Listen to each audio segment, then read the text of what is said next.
We're ready. Thank you. Well, good evening. Welcome to the regular meeting of Hamilton City Council, May the 8th, 2024, a little after 6 o'clock. We are all in City Council chambers at 345 High Street in Hamilton. Roll call, please. Moeller, Present. Pullman, Present. Ryan, Present. Fear, Present. Vaughn, Present. Nab, Present. Lauer. Present. We have a quorum. We're going to start off with offering a prayer by Councilmember Carl Fear, followed by the Pledge of Allegiance. Please stand if you are able. At St. Pete's all-school mass yesterday, my granddaughter had petitions, and I thought this particular petition is good to share for our prayer tonight. That public officials may be blessed with the gift of wisdom and understanding in serving the needs of their people. Let us pray to the Lord. Amen. Amen. Pledge allegiance to the flag of the United States of America and to the republic for which it stands, one nation, under God, indivisible, with liberty and justice for all. Thank you.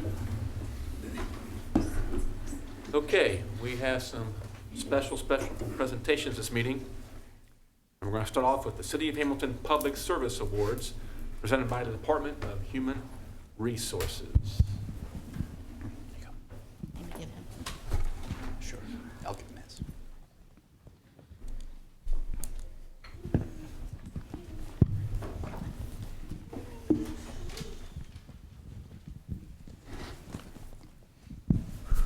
So good evening, everyone. Good evening, Mayor Moeller, City Manager, and audience of citizens and City Council. Public Service Recognition Week is this week, May 5th through the 11th. This is the time that the City of Hamilton recognizes some of our staff. Employees have the opportunity to nominate co-workers that exemplify one or more of our core values. Tonight we will be honoring those employees that were chosen for the various core values. So without further ado, we will call up our first honoree, Debbie Cochran. And Edwin, would you like to come up as well, please?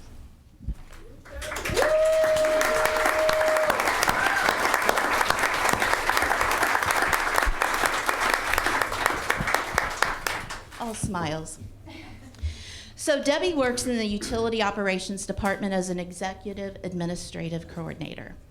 She was chosen for the passion for Hamilton, the core value. This award is given to an employee who displays a strong passion and commitment to the community, its people, institutions, and enterprises. Debbie's coworker, Kevin Kessler, nominated her, and this is what Kevin had to say.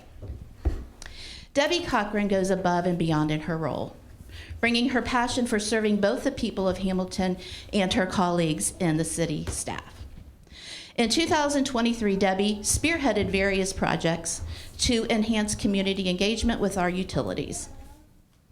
She organized STEM summer camp visits to our historic Hamilton hydroelectric plant, co-hosted a national conference in the hydropower in Cincinnati, orchestrated the annual Public Power Week events, including a popular cookout at Markham Park. Debbie also champions the Empower program, assisting those in need with utility bill assistance, and tirelessly fundraises through events like golf outings and raffles. Beyond her professional contributions, Debbie fosters a supportive environment within our team, ensuring everyone feels valued and included, from organizing holiday lunches to sending thoughtful cards. She adds a human touch to our workplace. As a Hamilton citizen, a utility customer, and a city staffer, I'm immensely grateful for Debbie's dedication and her contributions. Edwin, would you like to say something? Well, it's kind of hard to follow that. Thanks, Kevin. You should be up here. But I was originally going to talk about the million different things that Debbie does during her regular course of business, but then I realized that the passion for Hamilton recognition means so much more than that. I realized that, to be clear, Debbie serves many critical roles in the city, but she always does it well, mainly because she never says no to a challenge. Now, that being said, Debbie's passion for Hamilton extends far beyond the walls of this building. Debbie contributes to the community in so many different ways. Some of those include being instrumental in the success of Empower Hamilton Fund, which was mentioned. She does so many things, including working with the Hamilton Community Foundation, Emergency Money Fund, and Salvation Army, coordinating volunteers and activities for a booth during the entire Operation Pumpkin. She coordinates every detail of the golf outing every year to support the Empower Hamilton Fund. And for those who have never coordinated a golf outing, that's an incredible lift. Helping the Chamber of Commerce with their events as needed, including this year helping with their golf outing, so not one but 2 golf outings this year. Volunteering at River's Edge, and many more. For those who don't know, Debbie's a graduate of Hamilton High. Her children have graduated from Hamilton High, and she still has a few left within the district. So for Devin, and let me tell you, for those who don't know Devin, this kid is absolutely incredible. Debbie supports the Hamilton High Show Choir since 7th grade, the Hamilton High Drama Club, HAMS, which is a Hamilton Acting and Music School, Encore Youth Theater, Hamilton and Harmonics a cappella group, which performed a couple months ago. They're fantastic. The Hamilton High School Honors Program, and Hamilton High Football. And then for Carter, and another incredible kid, Debbie supports Garfield Middle School football, Punisher Select Baseball, Garfield Middle Honors Program, and Garfield Middle School Band. So the list could go on forever, but needless to say, Debbie is the embodiment of the Passion for Hamilton Public Service Award.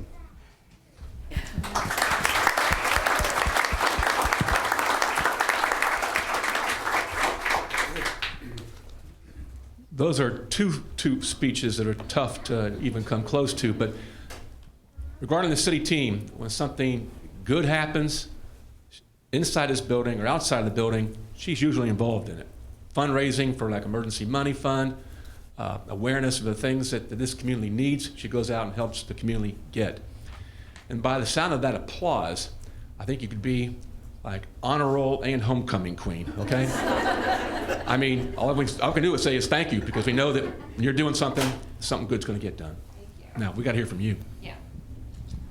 Okay, so I wrote a quick little speech, and I'm just gonna read it because I did not memorize it, but I am overwhelmed with gratitude for being chosen for this award and honored to be added to a list of incredible people that includes Sarah Silva, who's a really good friend, Angie Getz, Christy Collins, Rodney Wilson, Dennis Farthing, and Peggy Bangy, who all received this award before me. I love coming to work every day and doing what I do. I am privileged to find encouragement and guidance from people like Edwin Porter, Bill Hudson, Rich Engel, Jim Williams, and countless others, who all show passion for Hamilton. This is not only a recognition of my passion for Hamilton, but a reflection of the continued inspiration of my friend and coworker, Amy Bach, whose commitment for over 26 years to making a positive, meaningful, and passionate impact in this line of work encourages me every day to always do better. So thank you, Amy, wherever you are.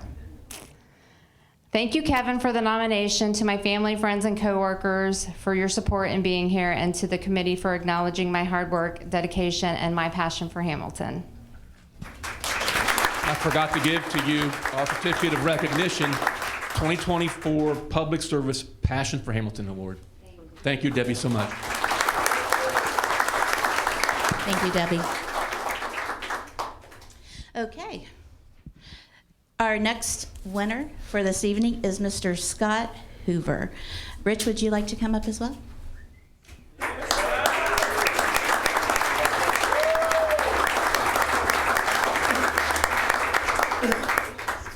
He's like, come on. Scott works in the Engineering Transportation Department as a Traffic Operations Manager. Scott was chosen for the Innovation Core Value. This is given to an employee who consistently identifies opportunities to improve the quality and efficiency of our daily work. Scott was nominated by Miss Liz Hayden, and this is what Liz had to say. Scott Hoover is in charge of most major initiatives to make traffic flow better through Hamilton. This has been identified as a top 3 priority for residents of Hamilton through the Plan Hamilton. He led the Centrax initiative, which is recognized as one of the most innovative technologies in the Midwest. OKI announced at a recent meeting that they want to use Scott's Centrax proposal as a template for innovation in the region. The positive impact of the Centrax program has been immediate and noticeable. And he is plugging away at many other important projects for our community, such as the Rossville Corridor improvements that will slow down cars and improve connectivity for pedestrians, and leveraging state funding opportunities to add rectangular rapid flashing beacons at many sites through Hamilton to improve pedestrian safety. He works hard, and unfortunately, he only hears feedback when someone is upset about the traffic issue. So I would love to see him get some positive recognition for his impact on passion for Hamilton. Mr. Rich, would you like to say something? I'm sorry. I thought it was going to be a roast. He did ask. Anyway, as mentioned, Scott is the traffic operations manager, and not only does he deal with traffic, but he also deals with the operations side with our parking system, including McDoulan's Garage, which is a relic in itself, let me say. We also deal with the signal shop folks. They're responsible for all the traffic signals, and last night they were in the city until 4 a.m. making sure our traffic signals were operational for our morning rush hour traffic due to the storms last night. Scott was up very late monitoring what was going on and providing the assistance he could. And then he also helps with or manages the sign shop as well. So they're responsible for all the sign in the city and all of our maintenance of traffic that we deal not only for city crews, but also managing special events, huge effort on his part, and making sure that the signs that we have are appropriate in the city as well. So he has a lot of those operational responsibilities plus engineering responsibilities. He is very, very instrumental in obtaining the $4.5 million grant we got from ODOT to do the major traffic signal upgrade throughout the city. As mentioned, that is a smart traffic signal system, and it will be becoming even more important as we move forward in the future. So I am very proud of what he's done. I appreciate all the effort he does, and he comes to work every day looking for a new challenge. Thank you, Scott.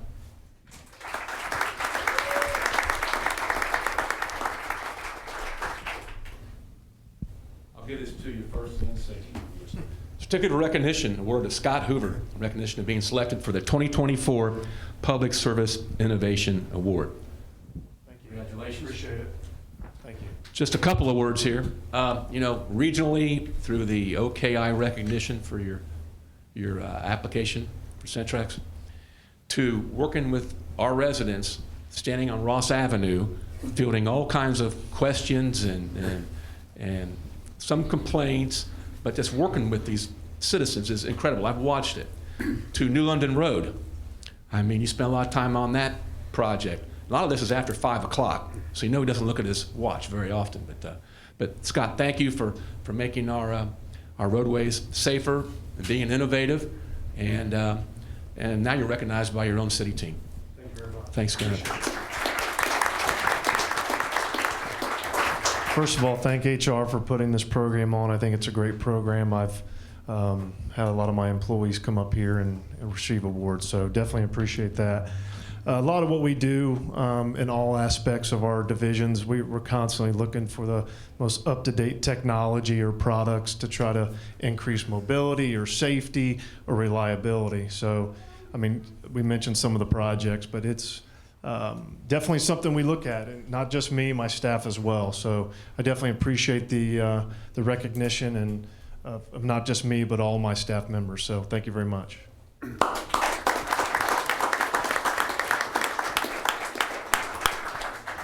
Thank you, Scott. Thank you. Moving right along. Captain Isaac Saris. So Captain and Mr. Chief Eichelberger.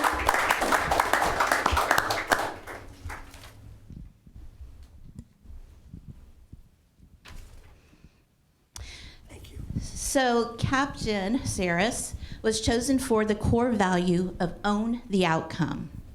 This is given to an employee who doesn't just focus on the tasks, but the outcome. An employee who displays flexibility in adapting our processes to helping the city achieve its vision and its goals. Captain Saris was nominated by Chief Eichelberger, and this is what he had to say. Captain Saris is currently assigned as the house captain at Station 25, 335 North Erie Boulevard. In an effort to bring all of our facilities up to current guidelines, standards, and recommendations, the City and Department Administration decided a total remodel was the answer. This remodel process was split up into 3 phases, and the department members have been living and operating out of the firehouse during the entire process. To say it has been a difficult project at times is an understatement. Captain Saris was given the responsibility of acting as our main liaison between general contractors and the departments. He has done an amazing job coordinating communication between all the parties involved. He has been at nearly every project meeting, on and off duty, as well as managing any project concerns and punch list items along the way. He has performed admirably as an advocate for the Hamilton Fire Department members, operating out of Station 25 as well as fire administration throughout the entire process. It's not easy to be the middleman during a project such as this, but he has wholeheartedly owned the outcome and continues to assist with managing the project as we're nearing the completion of the 3rd and final stage. So, Mr. Eichelberger. Thank you. To say that I am grateful for him and to say that we're proud of him is also an understatement. Captain Saris, through his career, has proven time and time again to be one of our most valuable personnel on the department. He's always there, like many of these folks here today. He's always there to tackle a challenge. He doesn't back down to anything. And we always have confidence in him. You know, if we assign something to him, we know it's going to be done and it's going to be done well. In line with what was read, roughly 6 years ago, we started upgrading our fire stations to be more compliant with our current standards and expectations for our employees. So last year, probably February-ish, is when Station 25 began. And we were all under the impression that this was going to be a 4, 5, maybe 6 months tops project. It's still going. So during this whole time, as mentioned, Captain Saris and the other personnel at Station 25 have lived and operated out of that station the entire time. We weren't able to move them anywhere else. It wasn't logistically possible, so we had to make it work. And this gentleman here, time and time again, was able to manage the situation, both in-house with the contractors. And this is all while he has been the house captain at arguably the busiest house in the county, on the busiest truck in the county, making a great deal of EMS and fire responses, as well as managing the hazmat program. So this was not his only project. That's why I believed he deserved this award. Let me give you this first, and I'll say a few words.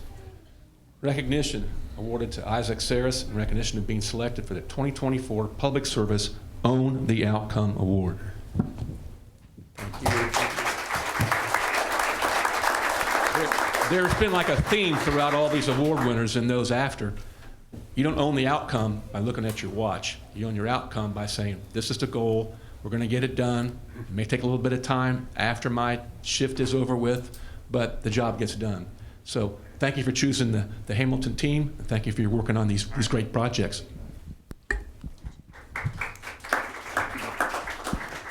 All right, thank you, everybody. I appreciate the recognition from City Council and from the HR department, and certainly appreciate the nomination by Chief Eichelberger. I think when you have a director that is confident in you and allows you to work on your own and gives you the power and gives you the support that's needed, that really great things can happen. And as everybody in this room knows, that's an uncommon trait among supervisors sometimes. So I appreciate all the support that you've put behind me, Chief. I would also like to, this has to come with some recognition to all the members at Station 25. Just like the Chief said, it has not been an easy process. We live and eat and sleep and work in the firehouse, so it's much like our home. And if you can imagine being in your house for a year and a half with a construction crew walking around you, talking to you, engaging you, banging things, arguing with you, tearing things up, and you think it's going to be fast and over, and it drags on and on. And the members at Station 25 have done an amazing job. So I do have to give some recognition to them too, because I at least was able to have some input on what happened and change things. And unfortunately for them, they were just tortured the whole time, at points with no real means to fix things. So I would like to thank them as well.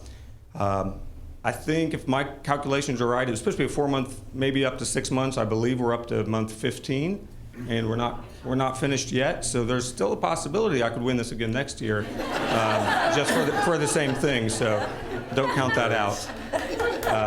But I appreciate it, and congratulations to all the other award winners tonight as well. Thank you. Congratulations.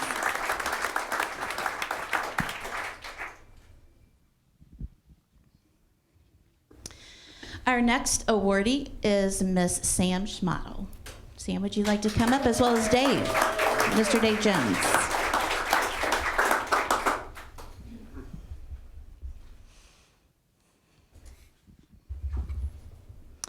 Sam works in the finance department as an accountant. She was chosen for the Core Value Award, the sense of urgency.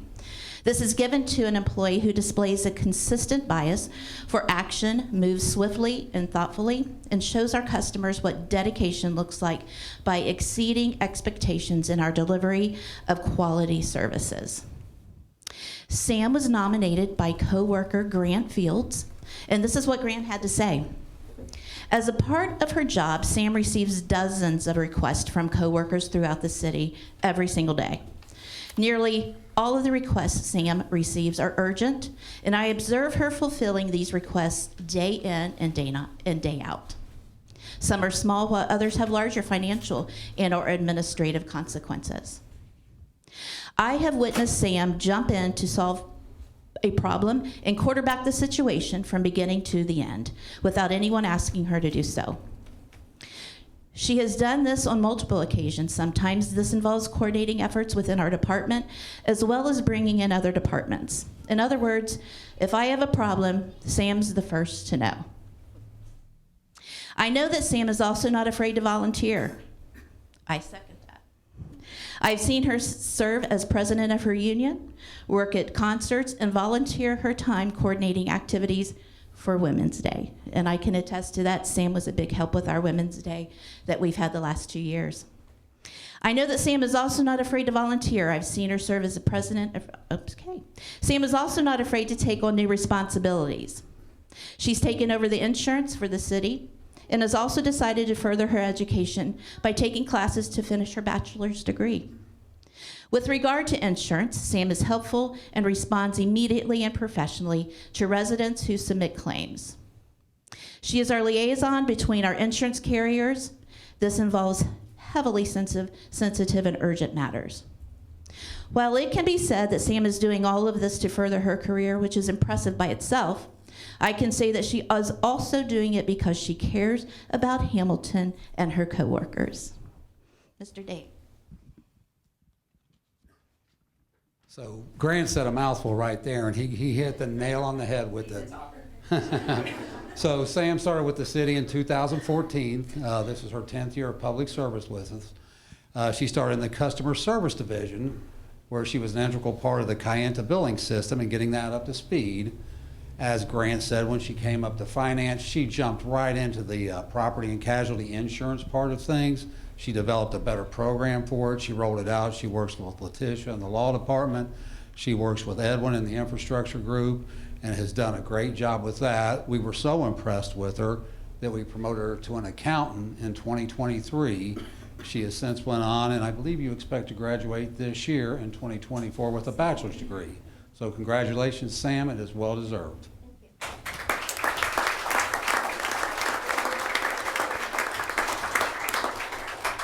Samantha, here's a certificate of recognition awarded to Samantha Schmadel in recognition of being selected for the 2024 Public Service Sense of Urgency Award. Thank you. Just a couple of words before we want to hear from you. You deserve an award for working with Dave Jones, first off. Okay? Now, well, if you're a go-to person for Dave Jones, you've got to be quite a talent, because he's quite a talent. And if you're his go-to person, thank you so very much. And, you know, finance can be urgent things. You probably get asked to find things out in a very short period of time. Sound like you get it done. Thank you for getting it done.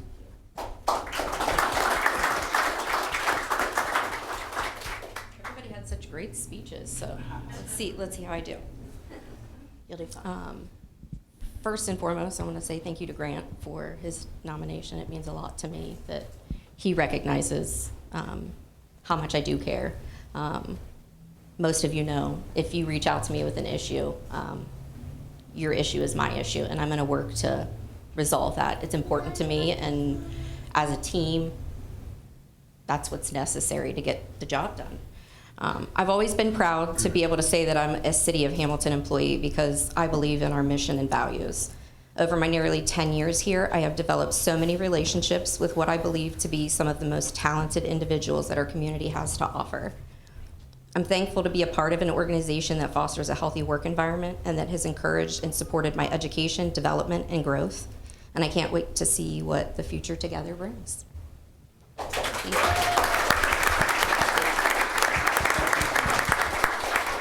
Thank you, Sam. Okay, last but certainly not least, our utilities customer service team. Our utilities customer service team was chosen for special recognition. Director Christine Carr nominated her team, and this is what she had to say. So Edwin, would you like to come up as well as the whole customer service team?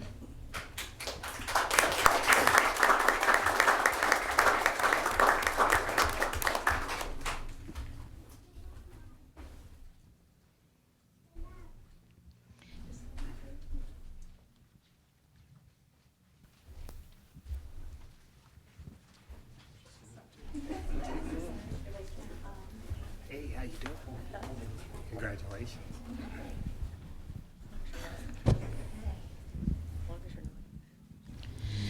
So the utilities customer team is a group of talented individuals who exhibit a sense of urgency and passion for Hamilton on a daily basis. The team is a critical piece of the city's ability to provide safe, reliable utility services to the community. Some examples. In 2023, the customer service team took on over 88,000 phone calls. Wow, that's cool. From our community related to a wide variety of topics, in addition to helping thousands of customers who visited the office and responding to email inquiries. Not all the interactions are easy, but the team always treats the customer with empathy and respect.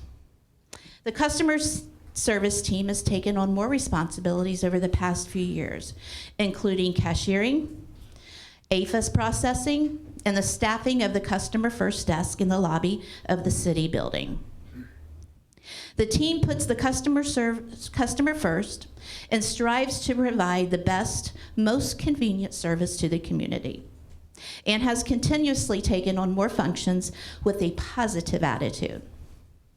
Throughout the entirety of the COVID shutdown, the customer service team continued to come in the office each day to serve the community. Rain or shine, the team shows up each and every day.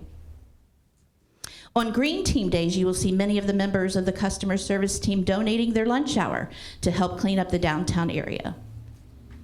The customer service team works very closely with assistance agencies, including Salvation Army, and many other churches to facilitate utility assistance for residents, and goes above and beyond to assist customers throughout the process. The customer service team supports local businesses, whether it be ordering out for lunch from one of the downtown restaurants, or organizing team bonding activities at local businesses like Pullman Lanes, Billy Yanks Pinball Garage, and the Strauss Gallery, just to name a few. So Christine could not be here tonight. She is out of town. So Miss Ashley is going to speak for the group. But before that, Mr. Edwin, we'd like to hear from you. I want Ashley to go first.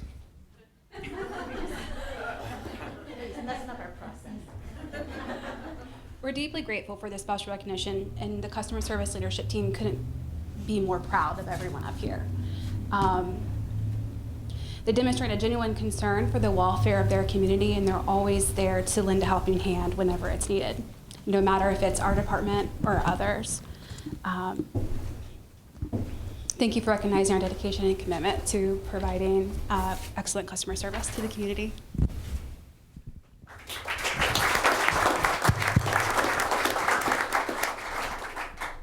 Well, another tough act to follow. I really do want to point out how important and incredible this team is.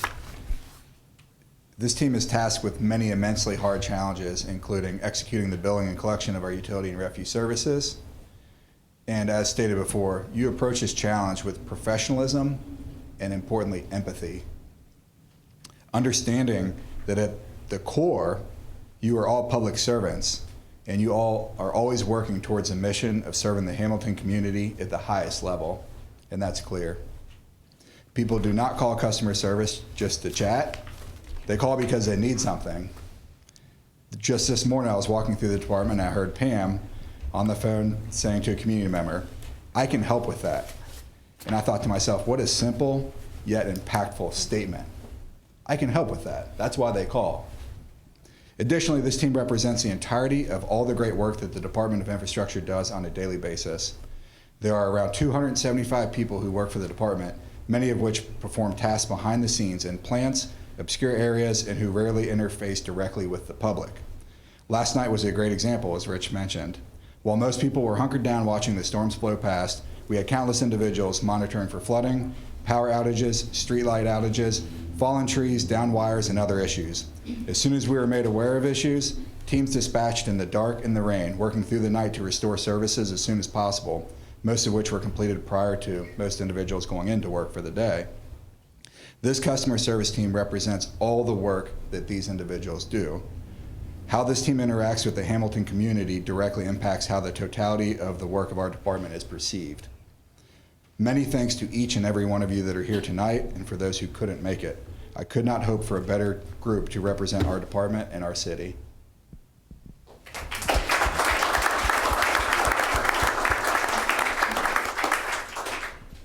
This certificate of recognition is awarded to the Utilities Customer Service Department in recognition of being selected for the 2024 Public Service Special Recognition Award.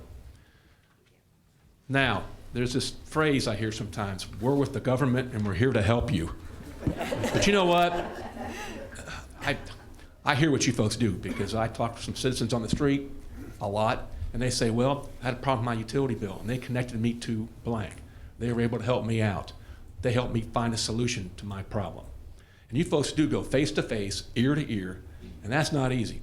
And all we can say is just thank you on behalf of the entire city, because you folks are doing a great job. And also, you walk past that customer service desk in the morning, every single one of them says, good morning, or good afternoon.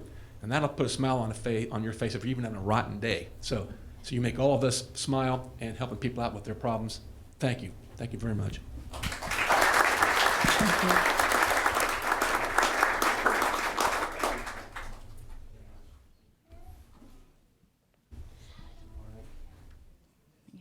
So this concludes our ceremony this evening. I want to thank everyone for giving us the opportunity to recognize all the honorees. Human Resources wants to also thank you all. Jean couldn't be here tonight, so that's why I'm stuck. You're stuck with me. I'm not that person like her, but hopefully you've enjoyed this tonight. We want to thank all of our council again and mayor for recognizing this with us. If everyone could give all of the awardees one more big round of applause. Thank you.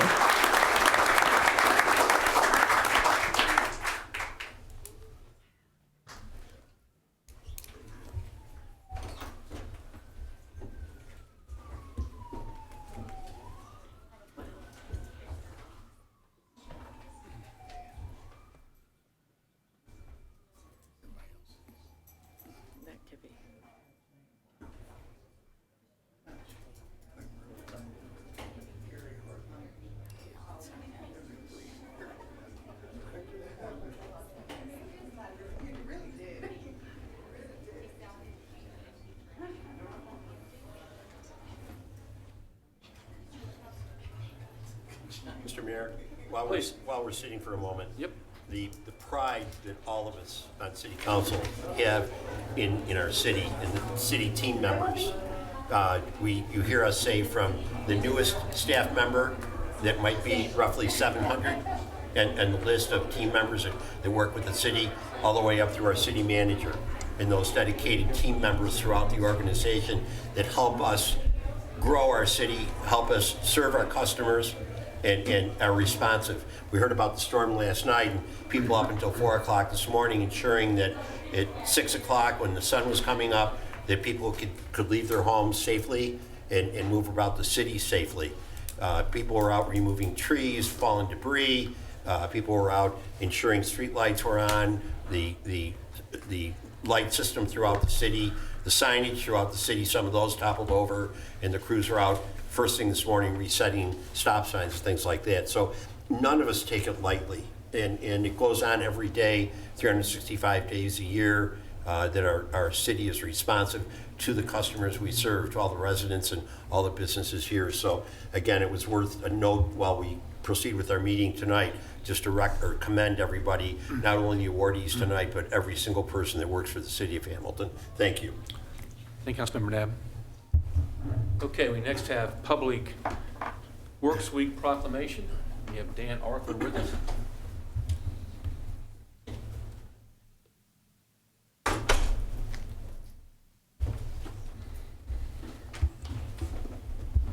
Sure.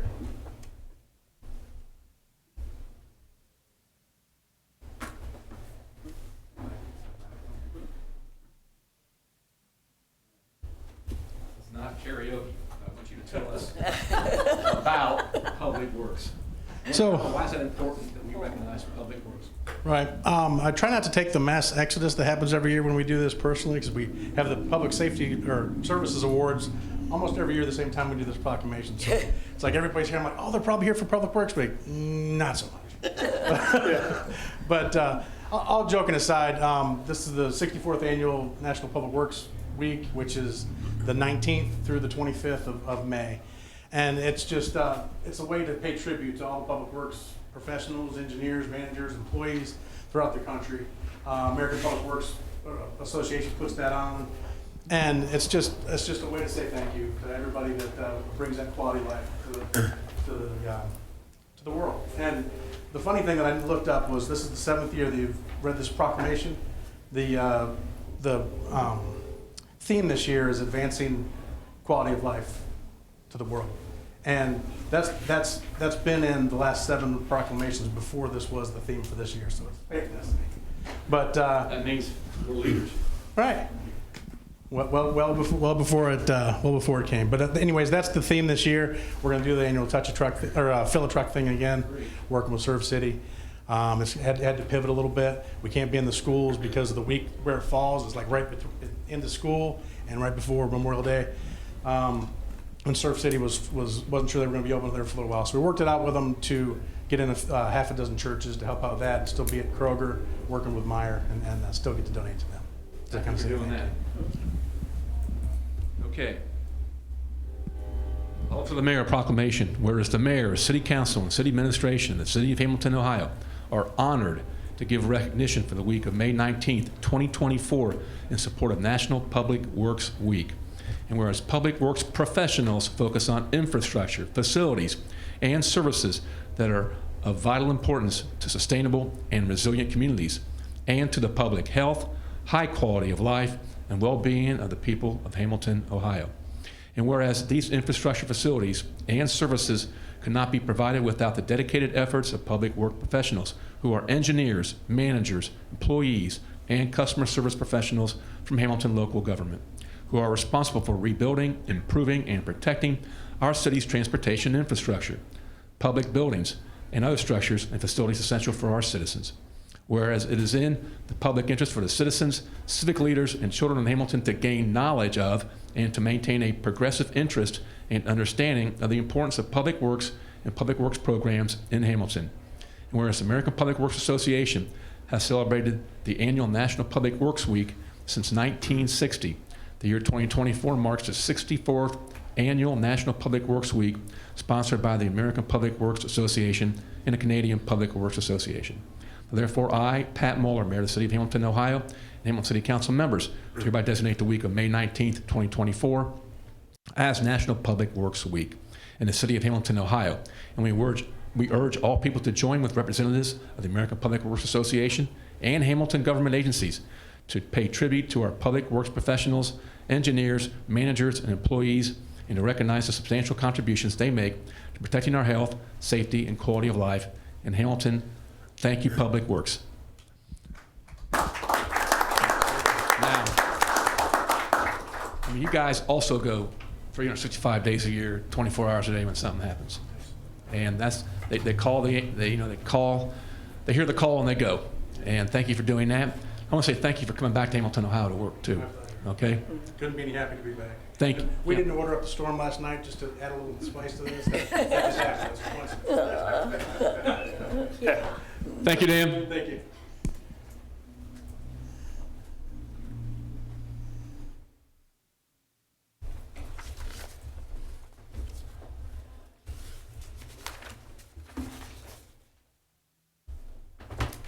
Okay, we next have Lakeview, Ohio Mutual Aid with Director of Utilities Operations, Bill Hudson.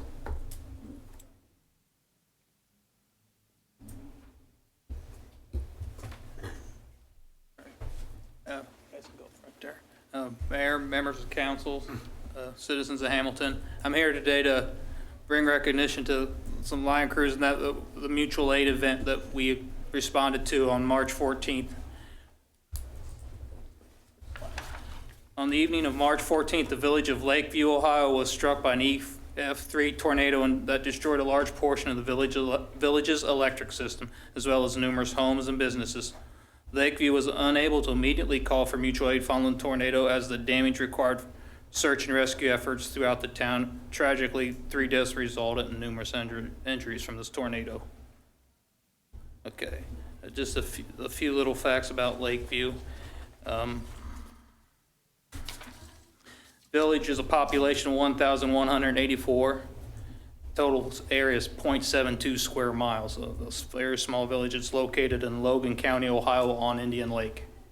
They are an AMP member community, as we are, and part of the AMP mutual aid agreement we signed.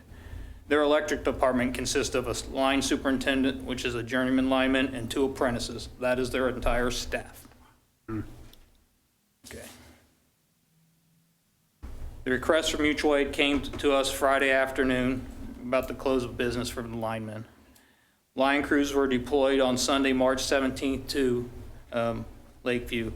Don Watts, the crew leader, along with Matt Moses, Colton Andrews, Joss Myers, Coy Bacek, and if I'm pronouncing the name wrong, I'm sorry. Jimmy Rydell, Colt Mann, Zach Stewart, Luke Blackwood, and Ethan Thompson. And they returned to Hamilton on March 26th, so they were there quite a while. So first I'm going to show you a few pictures of the damage that they were working. You can see truck, they're setting poles, just devastating to that village. Just examples of some of the work they're doing. Granted, but basically all their poles are broke, so the whole system had to be rebuilt, right? And work pictures of the crews. The crews worked 16-hour days when they were there. It wasn't a picnic. They worked hard. Just bucket to bucket, and we were not the only one. Can you show the first video? I got a couple little videos provided by AMP who did some viewing, took some pictures, videos of some of these events too. Just, you can see some of the devastation just in general. You can see the lake in the background.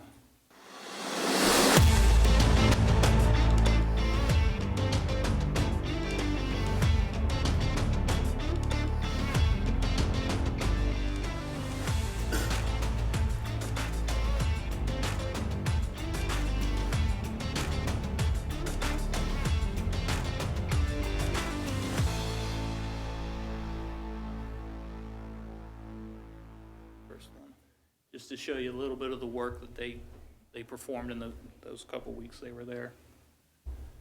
Okay, when they were there, just our crews, those 10 guys you saw, 38 poles were replaced, pad mount transformer, 12 pole mount transformers, working with Pickwa, someone else another municipal that responded mutual, they ran 12,500 foot of 4-out primary wire. They pulled 9,700 foot of 2-out primary wire, 1,000 foot of 2-out ACSR, 750 foot of number 2 ACSR, and approximately 1,250 hours of labor. So as you can see, a lot of work got done real fast. I mean, they weren't messing around. A very grateful community.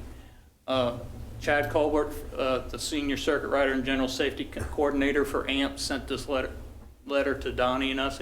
He wanted to, as it says, I want to thank you for your professionalism that was exhibited by you and your crews. I was honored to lend any assistance I could to the village of Lakeview, and I'm proud of the municipal mutual aid response.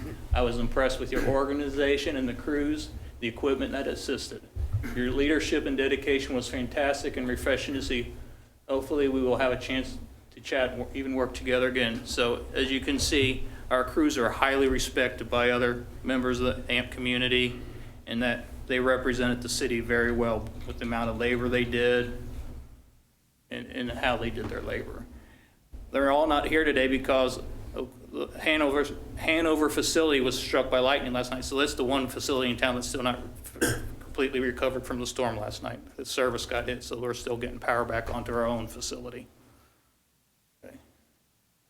Show the last video. I wanted to show this because it gives the director of Lakeview talking through most of it. It's only about 3.5 minutes.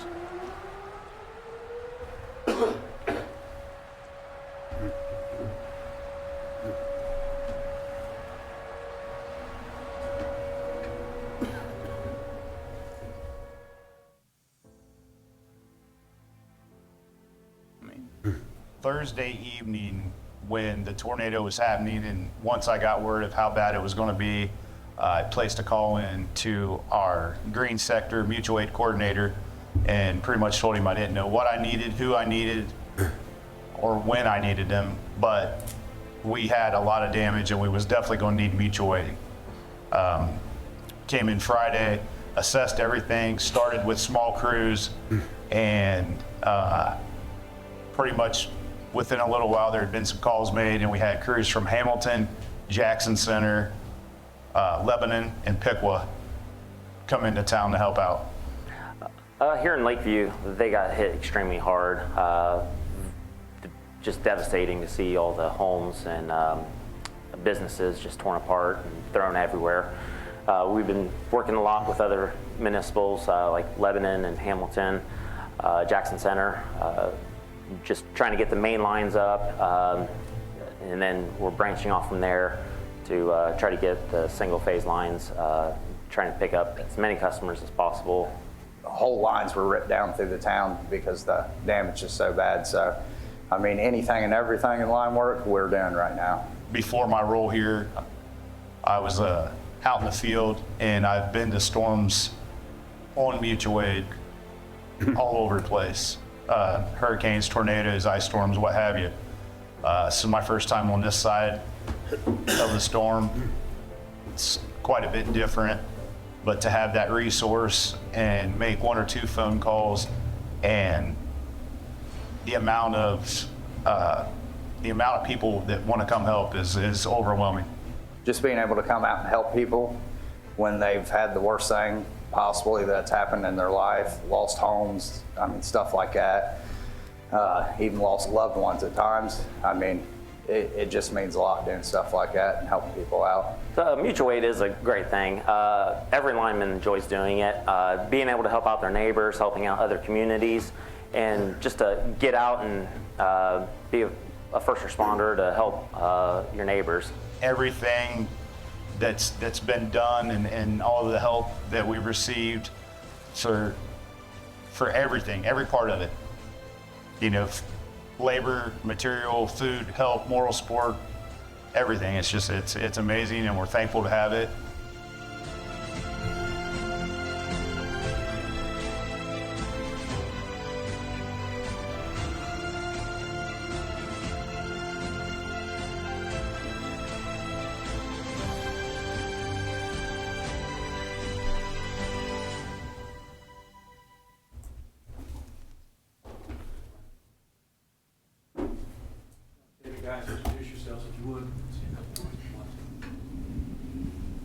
Colt man. I'm Donnie Watts. I'm the superintendent for the electric department. I'm telling you now, the pictures don't do it justice. It's overwhelming when you're there, when you're seeing this stuff, and you're talking to these people, and they're bringing you out food because you got offered food 10 times a day by people that's losing their homes, and it's just I've been on hurricanes, I've been on ice storms, I've been on tornadoes. We hit all 4 seasons here. The first day we was in short sleeves.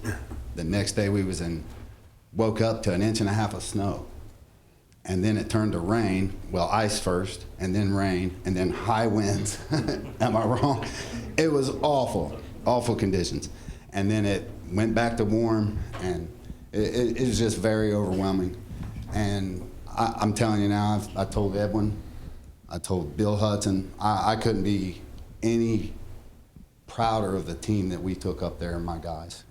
They made me proud, and everybody they just worked, and we did what we needed to do. What's sad about this is you've seen it said 1,172 people, right? It wasn't big enough for FEMA to help them. But 1,172 people were crippled out of this. I mean, these people were living in trailers, campers, because it was at a lake, you know, and a high percentage of them didn't have insurance. And we just did what we did. We worked till they cut us loose. We didn't say we need to leave. We would have stayed longer. They felt like, when we left, they felt like we had everybody that could have power back on. But there was a whole lot that couldn't have it. So, but anyways, I just wanted to say my guys did the city of Hamilton extremely proud, and I'm very proud of all of my guys. I say my guys, your guys, it's the city's people. So, but anyways. James Riddell, I'm one of your newer hires. I just came in within the last year from a neighboring utility. Been on a lot of hurricanes and likewise, but the feeling doing a small town with a municipal mutual aid feeling where you don't have 500,000 contractors stepping all over everybody, and it was a lot more gratifying to be able to help people like that. It felt better, but it was a good experience. Hi, my name is Colton Andrews. I'm an apprentice lineman right now, working my way up. I got about 1.5 years left until I become a journeyman, fingers crossed. I've been with the city since, believe it or not, I was 15 years old. It's the only job I've ever had. I started with Steve Maxwell in resident services, cleaning up the homeless camps here around town, and then went to line school after high school, and then been working for Mr. Watts here ever since. And I'll be honest, man, going up there, growing up here in town, never actually seen what a tornado can really do. And, you know, something you see on TV is one thing, but then you go see it for yourself, and, you know, you see like 4-inch steel piping bent over. I don't think a semi truck could do that, but one way or another, air can. So, yeah, last night when I live just out of town here in 7 Mile, and when the tornado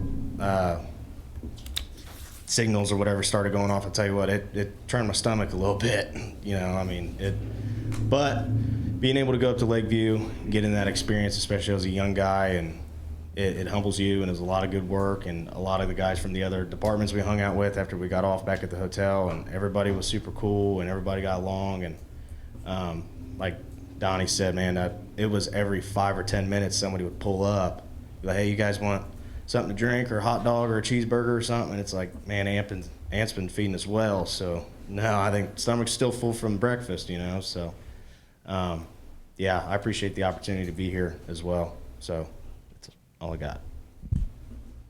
Thank you guys. You guys have a dangerous job. And then you also connected these people to the world because they were disconnected for a while, obviously. We're talking about not having a place to live or living in a trailer. I mean, that's tremendous for what you guys did. How about a round of applause for Donnie?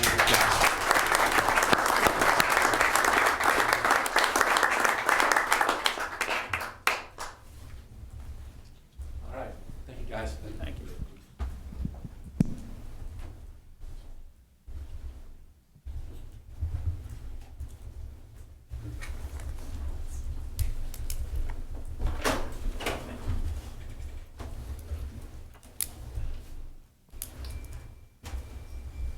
Okay, we now go to audience of citizens and individuals who wish to make comments, may make comments during this part of the agenda. They may speak now or speak just prior to the item being voted on the council floor. All individuals who wish to speak are required to sign this public speaking book, and each speaker is allowed up to 5 minutes. So first we have it's like Co Wilburn, if I'm not mistaken. Yep. Good evening, sir. If you give us your name and your address, that'd be great. Certainly. Thank you for the opportunity to speak before you. My name is Co Wilburn. I live at 418 Short Street here in Hamilton. I've been in Hamilton for about 10 years. Beautiful city. I'm all in here. You're going to probably see me at more and more city council meetings. I'm up here today, and I feel kind of bad about it because all these great awards, hearing about all the good things that are going on in the city and the city employees are doing. But I do have one issue I want to bring to light.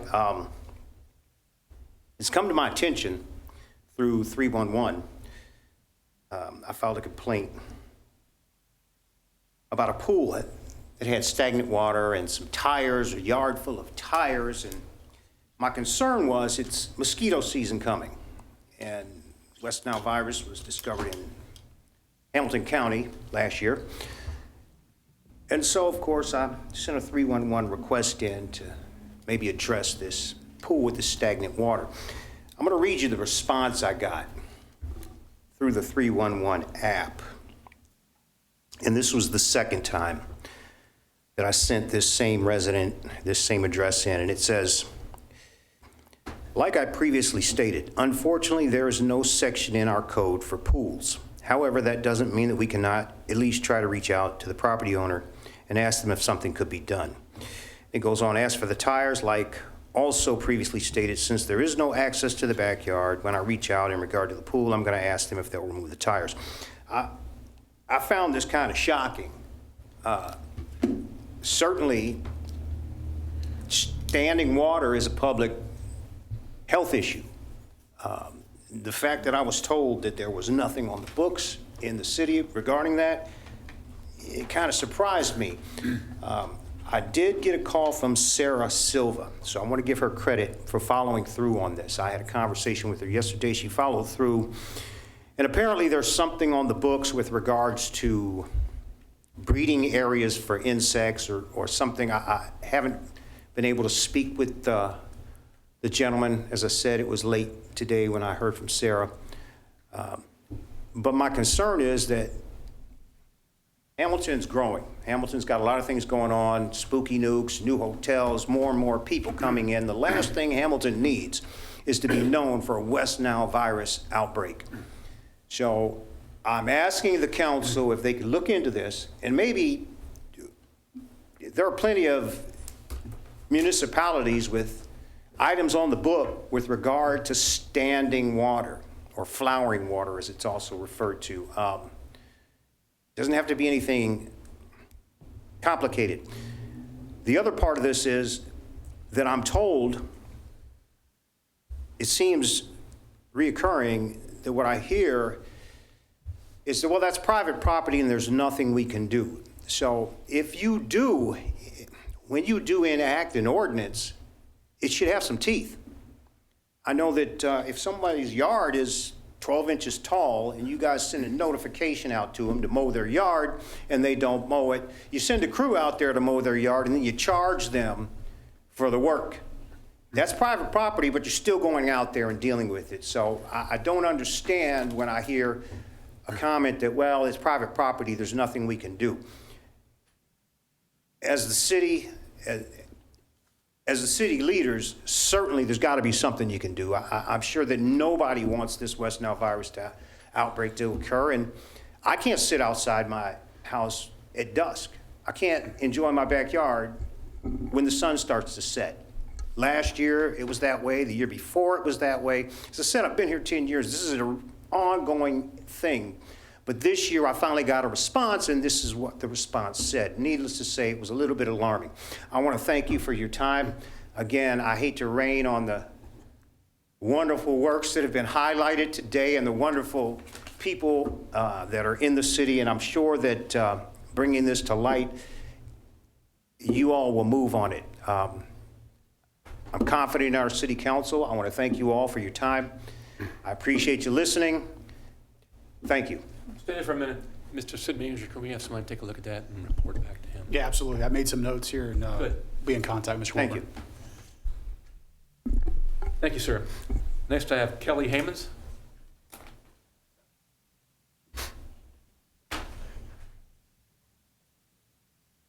Good evening. Good evening. My name is Kelly Hammonds. I reside at 234 Minster Street here in the city of Hamilton, lovely state of Ohio. I am here on myself, but I also speak to, please don't quote me on the numbers, but I want to say probably over 44% of the city of Hamilton is renters like myself. I like to say that I am Hamilton's adopted child. Whether I have interacted with you guys personally or someone that has been under you. I came to Hamilton in 10th grade.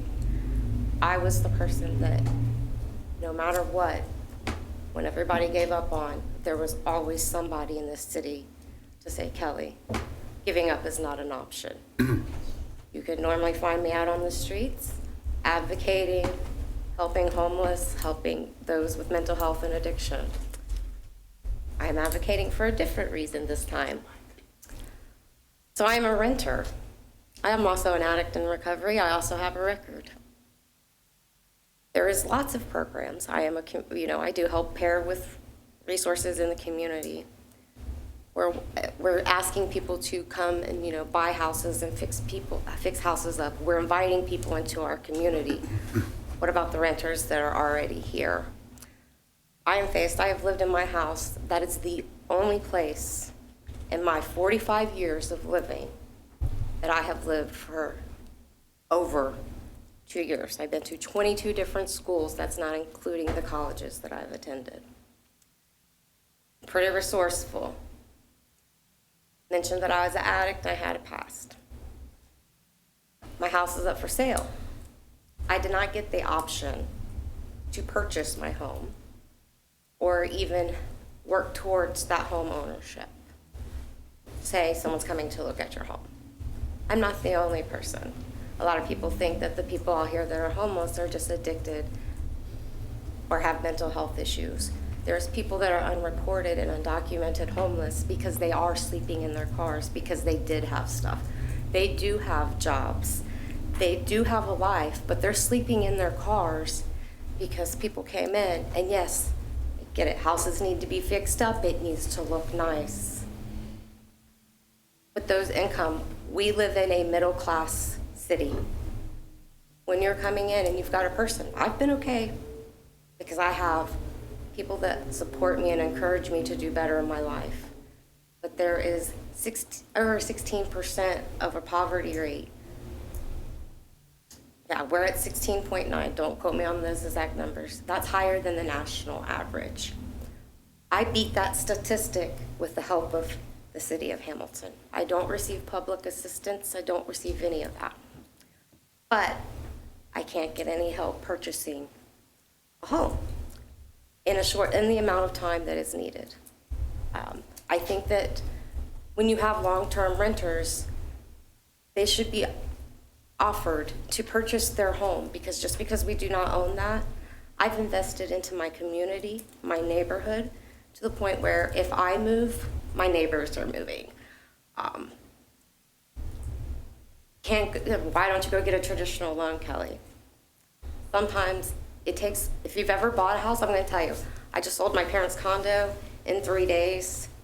I've got people that have been looking for houses for 3 years. You can sell, you could come in, you could raise the rent, you could do all of that. You're inviting new people in. What about the people that have been here, like me, for 11 years? Just because I can't prove that long history of that stability financially, I am in that financial position to be able to do that. And I'm not alone. There's so many of us out here that someone has came and bought our home and we have nowhere to go. There is no other rental properties. There is no. When I started renting my house, it was at $650. I'm very lucky. I have a 3-bedroom, 15 square foot home, and I pay $1,000 for rent. Imagine paying that for a long time. I'm not rich. I'm not on assistance anymore, but I don't qualify for any help. I have paired with neighborhood housing. That's a process that takes about 6 months to a year. When you're forced to have to move or make some decisions, you don't have that. That homeless rate is going to keep increasing. There is laws about increasing our rent, but there's not a laws to help people obtain home ownership in a timely and fashionable manner. Okay, stay there for just a minute. First, I want to thank you for being involved with 17 Strong, because I do see you at the events. You and I picked up trash along Joe Nuxall Boulevard, and we talked a lot along the way. Yes. I know we did. There's no requirement according to the law that I'm aware of that requires a property owner to land contract out their property to a tenant or anything like that. But you do speak well for those who are having a problem finding affordable housing in the rental market. I hope something changes for you. You are reaching out, sounds like, to various agencies who might be able to help. Obviously, you're well-spoken and you're representative of some individuals out there who are facing housing issues. But don't give up. I don't think you will, because you and I have talked. You could have given up a long time ago and didn't. Yeah. You know? I mean, I'm going to sit here and hold my hands behind my back. Sorry, I was getting ready to call you Chief City Manager Luke, thinking that, like I said, I had a pass, Well, but Keep plugging Kept away going. and keep us informed about how it's going for you. Okay. You would do that. and I would just like to find a way to collaborate, to help, because not everybody's going to come here like I have, and to educate those people. I do know the process of buying a house, and it is very strenuous, and most people would have given up a long time ago. And to promote home ownership, you're getting people like me that second chance to invest in our community. Hang in there to see what some of these agencies do, and thank you for your courage and for caring about others. Thank you so much. Okay. Thank you for the opportunity to speak. Thank you, Kelly.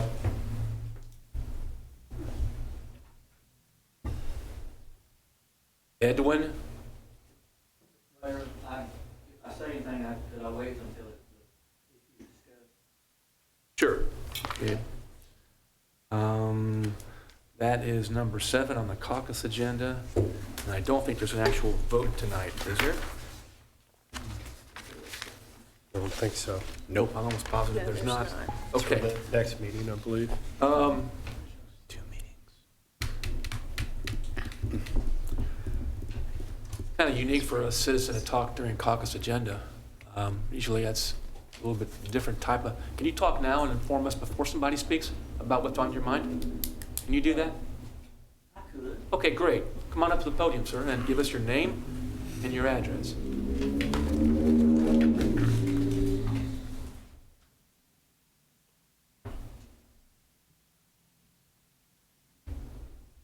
Good evening. My name is Edwin Condra, and I'm not a resident of the city of Hamilton, but I do manage some property in the city. I was here to talk about the short-term rental situation, and I don't know what has been proposed in the city of Hamilton. At the present time, none of the properties that I deal with are being short-term rented. We would like to at some future date if some of the economic things change. We were expecting a lot of interaction with the Spooky Look people, but that hasn't happened. That's mostly going to hotels. So we have doing midterm rental, and our basic client is a person that cannot qualify for an apartment lease. They either don't have the income, they have a poor track record, and some of them have criminal records that the normal apartment complex just won't take them. And we just mostly want to be assured we're not going to be legislated out of business, because we're poor. The people we deal with, they have a hard time paying us. By the time we pay our obligations on the property and pay the city of Hamilton their utility bills, which I'm not complaining about the city of Hamilton utilities. I think they're splendid.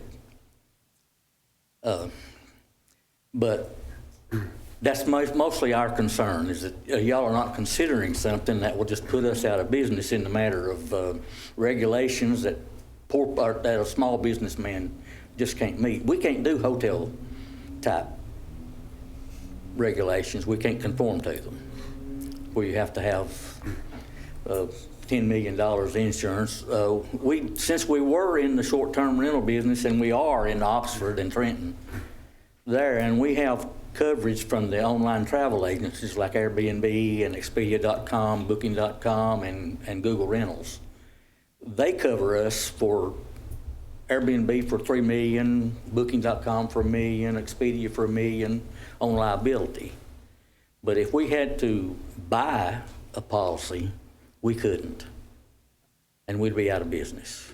And of course, my wife and I operate the business. I'll be 80 years old next month. She's 71, and it's our sole source of income except Social Security. And I don't know how many people are on Social Security, but you don't live on it anymore if you live any kind of lifestyle at all. That's what I wanted to find out, what was going on in the city. Maybe hang around for there could be a presentation which might answer some of your questions. Okay. But,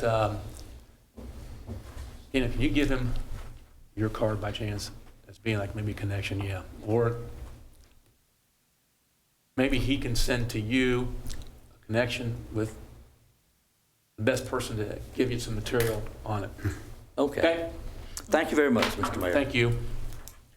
That takes care of the audience of citizens. We now go to the consent agenda. That includes all staff reports, all caucus reports, meeting minutes. We're going to go in what's called the committee of the whole.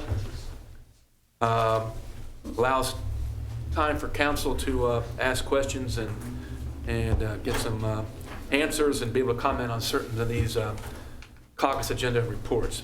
So I'll set the motion that the regular meeting be recessed and the committee of the whole take place. So moved. Second.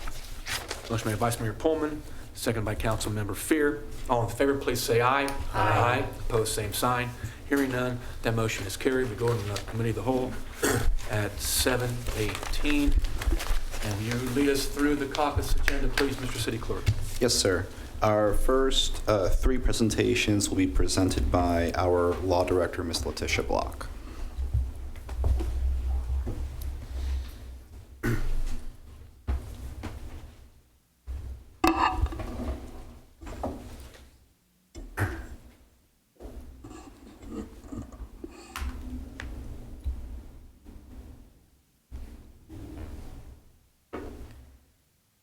Good evening, Mayor Moeller, members of City Council, and citizens of Hamilton. I'm here to provide two separate reports related to Issue 2. As you all know, Issue 2 was passed at the end of last year and legalized adult use cannabis, sometimes referred to as recreational marijuana. And it also establishes a new chapter in the Ohio Revised Code. So the first presentation I'm going to make is related to the ability of a municipality to prohibit or limit the number of adult use cannabis operators within the city of Hamilton. The second report that I'm going to provide relates to the provision in that same chapter to allow an employer to establish a drug-free workplace policy, and I'll be doing that presentation since our Director of HR, Gene Pope, is not here this evening.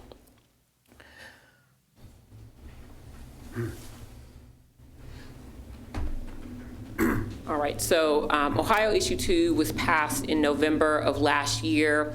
It created a new chapter, and that became effective in December of 2023. It establishes a division of cannabis control, and that division is the rulemaking authority for this chapter, and that division is under the Ohio Department of Commerce. So where we are in the process related to Ohio Issue 2, it is law, but currently the Department of Commerce is working its way through the rulemaking process. And there are draft rules, but they have not been finalized. According to the Ohio Revised Code that is currently in place, the adult use cannabis operator applications must be published by June 7th, 2024.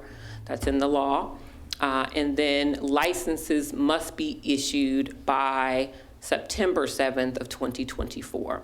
So we see a 6-month deadline for application materials to be published from the effective date of the law. We see a 9-month deadline for the licenses to be issued. And so if City Council can recall the conversations that we were having at the end of last year, we picked a date to prohibit adult use cannabis operators June 12th of 2024, because we were looking at this language and saying, okay, we think we should, if applications have to be available, we hope that we'll have draft rules around that time, and then council will be better suited to make a decision by that meeting in June. As we sit here today, there are draft rules and not final rules in place. So the superintendent for the Division of Cannabis Control has stated that the licenses that are going to be issued this year are only going to be issued to the businesses that currently operate medical marijuana businesses. And they said that anything outside of the medical marijuana businesses will not likely happen until 2026. So there's a news article that he has said that in, and also that the draft rules are consistent with that statement. So I want to walk you through a few provisions of the draft rules so you can see this language. There's additional information in your packet with all the draft rules, but so you don't have to go and find all of that. You can see this language here on the screen. So it basically says licenses will only be issued to current existing medical marijuana facilities. So the draft language states that if you are a cultivator or processor or testing lab or dispensary that's currently licensed pursuant to Chapter 3796, and Chapter 3796 is the chapter that deals with medical marijuana businesses. You can apply to convert your current medical facility and site to a dual use facility, meaning it can be used for medical marijuana and it also could be used for recreational marijuana. Okay, so that is the current draft rules. So what that means for the city of Hamilton is, as you all know, we currently prohibit cultivators, processors, and dispensaries of medical marijuana. So we don't have any medical marijuana businesses in the city of Hamilton. And so what that means, based upon what we know today, is that there will not be an ability for the city of Hamilton to be able to have recreational marijuana facilities this year when the licenses are issued, because we don't have any medical marijuana businesses to convert. Okay, so and this rule is also just showing that after 24 months of the first license, that the Division of Cannabis Control is going to revisit how many licenses are going to be rolled out in the state of Ohio. So just kind of to look back, we passed 2 ordinances in December of 2023. We passed an ordinance that creates a new chapter in our codified ordinances, and it prohibited adult use cannabis cultivators, processors, and dispensaries until June 12th of 2024. At that same meeting, we also amended our zoning ordinance to do the same thing and to prohibit cultivators, processors, and dispensaries in every zoning district until June 12th of 2024. Okay, so we've been having multiple conversations, some in public meetings and some internally in staff. At our Ordinance Review Commission meeting, I believe there was a question about, okay, well, where are various communities on this issue? And so this chart just shows kind of the communities that have, prohibitions and the time frame of those. So that was one of the questions that was asked, and I can forward this to all of council so you can have that data, but that was one of the data points that said, okay, well, where are other communities now on this issue? Okay, so our planning department and information related to issue 2 has been a very collaborative process. Every department in the city of Hamilton, I will say, has been having conversations related to where is this thing headed, related to adult use cannabis. And one of the departments that is taking the lead on looking at, okay, if there was a pleasure to go into this business, where would we put such a business? How would we try to regulate it? Is the planning department. And so they, in addition to our Department of Infrastructure, Edwin Porter, I know, has also reached out to various communities to talk about electric load and what that means for communities. And so this is information that's been gathered by the planning department about community feedback. So there was an issue related to odor control during the drying process, issues related to traffic connection, also regulating the use, and also indicator related to high energy consumption and water usage, but then also, some of the downsides related to safety and crime concerns. So the Department of Planning, and Liz Hayden is right behind me, so she's here to answer any questions you may have related to this. There is, in the law, there is a 500-foot buffer for prohibited facilities in the law. And so what the planning department looked at, okay, is would we want to potentially regulate this to have a 600-foot residential buffer so that it's not close to certain residential areas.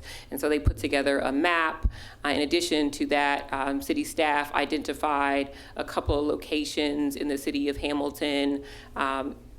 If council was inclined to say they wanted to look at bringing a cultivator in the city of Hamilton, where would they potentially go? And we did that, just to be clear. We had received some inquiries from at least one member of city council about an interest in cultivation. And so this is why we started looking into cultivation. And so we identified a couple of locations in which they could go. And if there's any questions related to those locations, our planning director can answer those. So where we are now is to look at what does council want to do related to the prohibition that's going to sunset on June 12th, 2024. And the staff recommendation is to continue to prohibit adult use cannabis operators if council is inclined to continue the prohibition, but to do that without a deadline so that council is not mandated to continue to try to amend the ordinances by a certain date. But the caveat with that is to have a commitment to review the ordinances again when the state of Ohio's regulations on this issue are finalized.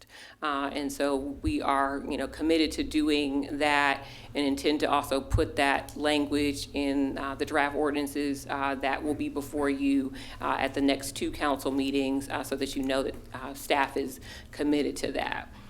So the next slide is there for questions, but before I turn it over to questions, there were quite a few questions that came up at the Ordinance Review Commission meeting, and so I just wanted to share with you, for those that are not on Ordinance Review Commission, some of the questions that came up there, and then be able to provide answers to that. So, and I am paraphrasing some of these questions just for brevity's sake, because I've already spoken Somewhat long.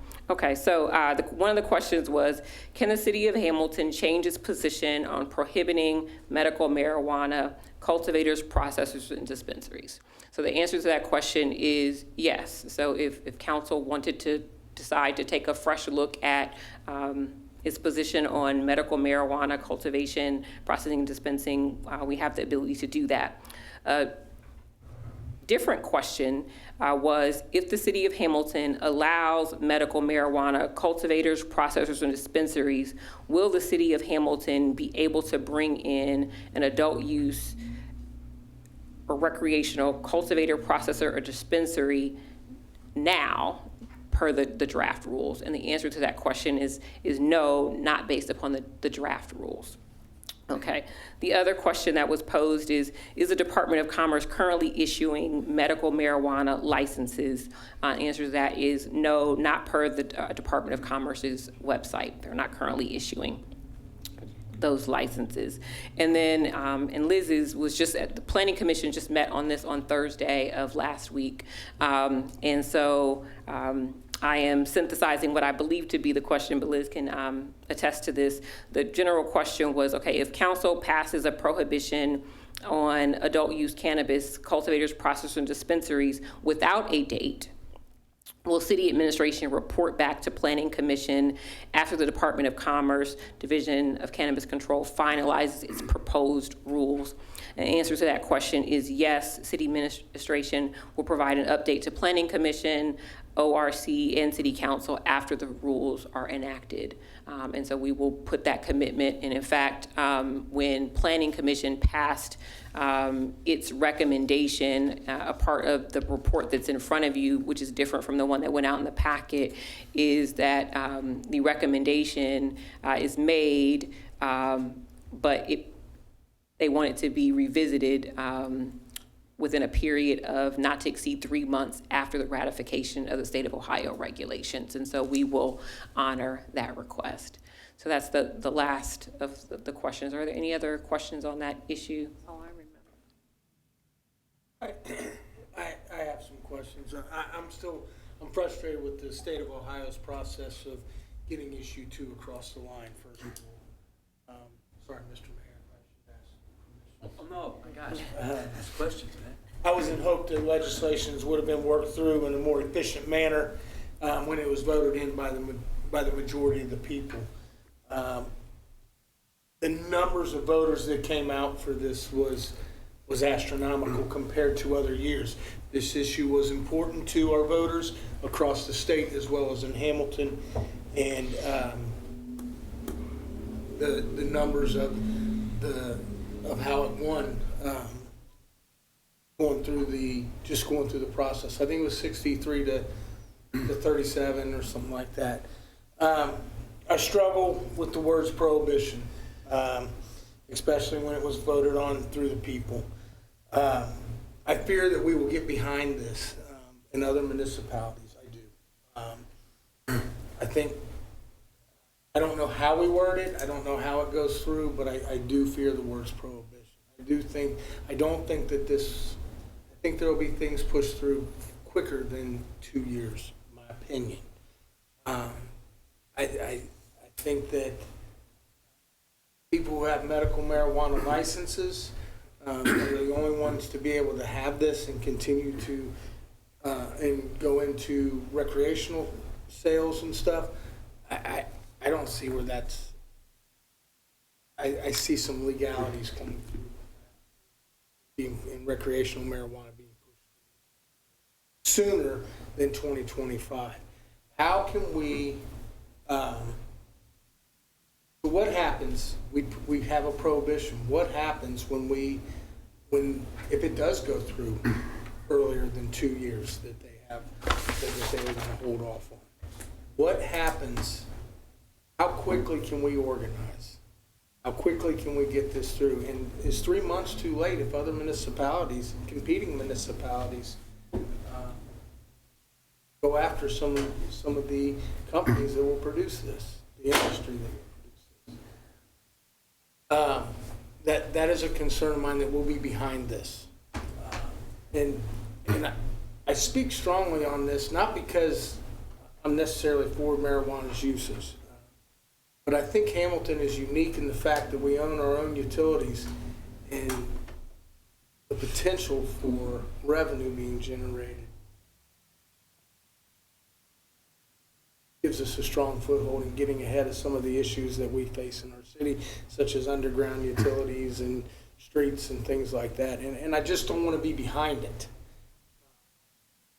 The voters have spoken on any other, in many other issues where there's been such a large majority. I don't think it would have took the state of Ohio this long. I understand this is a very contested issue. However, there was a large majority of the people that were behind it.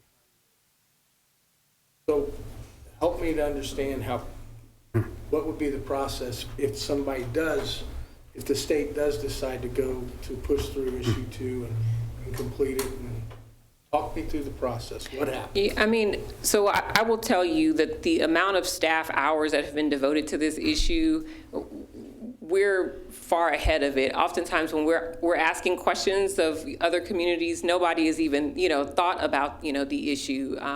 Before November, I was researching, potential ways in which this could be implemented, what the language would look like. And when we were putting feelers out, not a lot of other communities were doing that.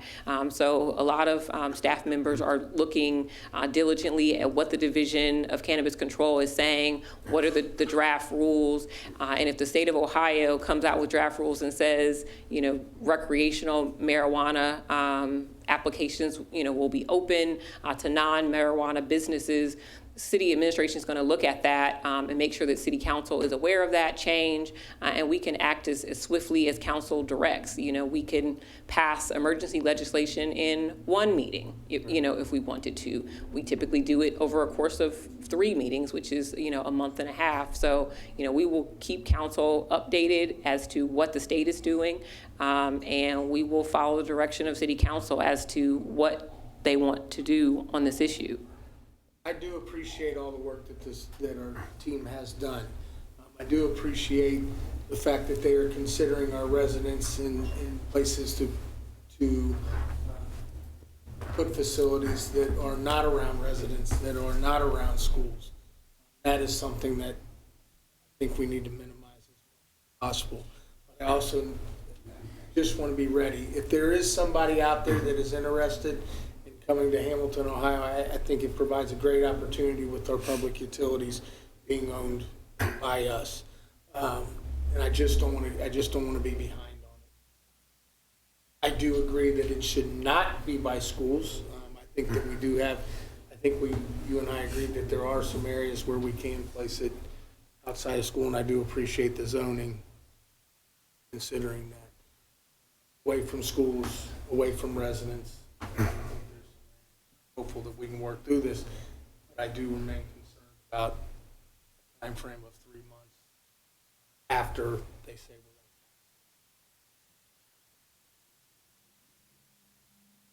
going to. Mayor. Please. Joel, if it's possible for you to put your concerns in writing, because you're one of 7. Yes, ma'am. And I don't want everything you're saying to sound like this is what we're all doing. And so I think that if you could put the questions, put the questions in writing, but I think it is something that we all need to be thinking about what we want to do. I don't want it to all of a sudden just move ahead because somebody has said it right now. And I know that there is a lot of people that voted for it, but that doesn't mean we should rush in and get it done right away if it's not well thought out and done properly. So I don't know what you want from us. No, I mean, right now, we're not, there's nothing to do today, but the recommendation is that we, at the next 2 council meetings, the council will consider a blanket prohibition if that is the pleasure. And a part of staff's recommendation to do it this way is to allow us to see the rules, because that was what we were hearing from council last year, is we want to know what the rules say, and we want to know what the impact is going to be. And this allows us to be able to see what the rules are and then decide how do we want to control this issue. And, you know, it's not to say it's prohibiting this for forever, but it's till such time as we have additional information and we can think about this to make sure that we want to know, you know, how many of these, you know, businesses that we want to allow in the community, where do we want them to go, if at all, right? So it allows us to be able to control this as much as possible. And right now, all the control is in the hands of the state of Ohio, and this puts us in the best position to be able to control this at a later date, which is why we're suggesting a prohibition until we have additional information. But there are a lot of conversations that we're having internally with staff, and I will tell you, we're not always, you know, exactly, you know, in alignment, but this is something that we've all agreed to in terms of this is the best course of action to take right now until we have more information. Mr. Mayor. Vice Mayor Pullman. Couple questions. First of all, this doesn't affect the issue too of where recreational marijuana is allowed. It is still allowed, correct?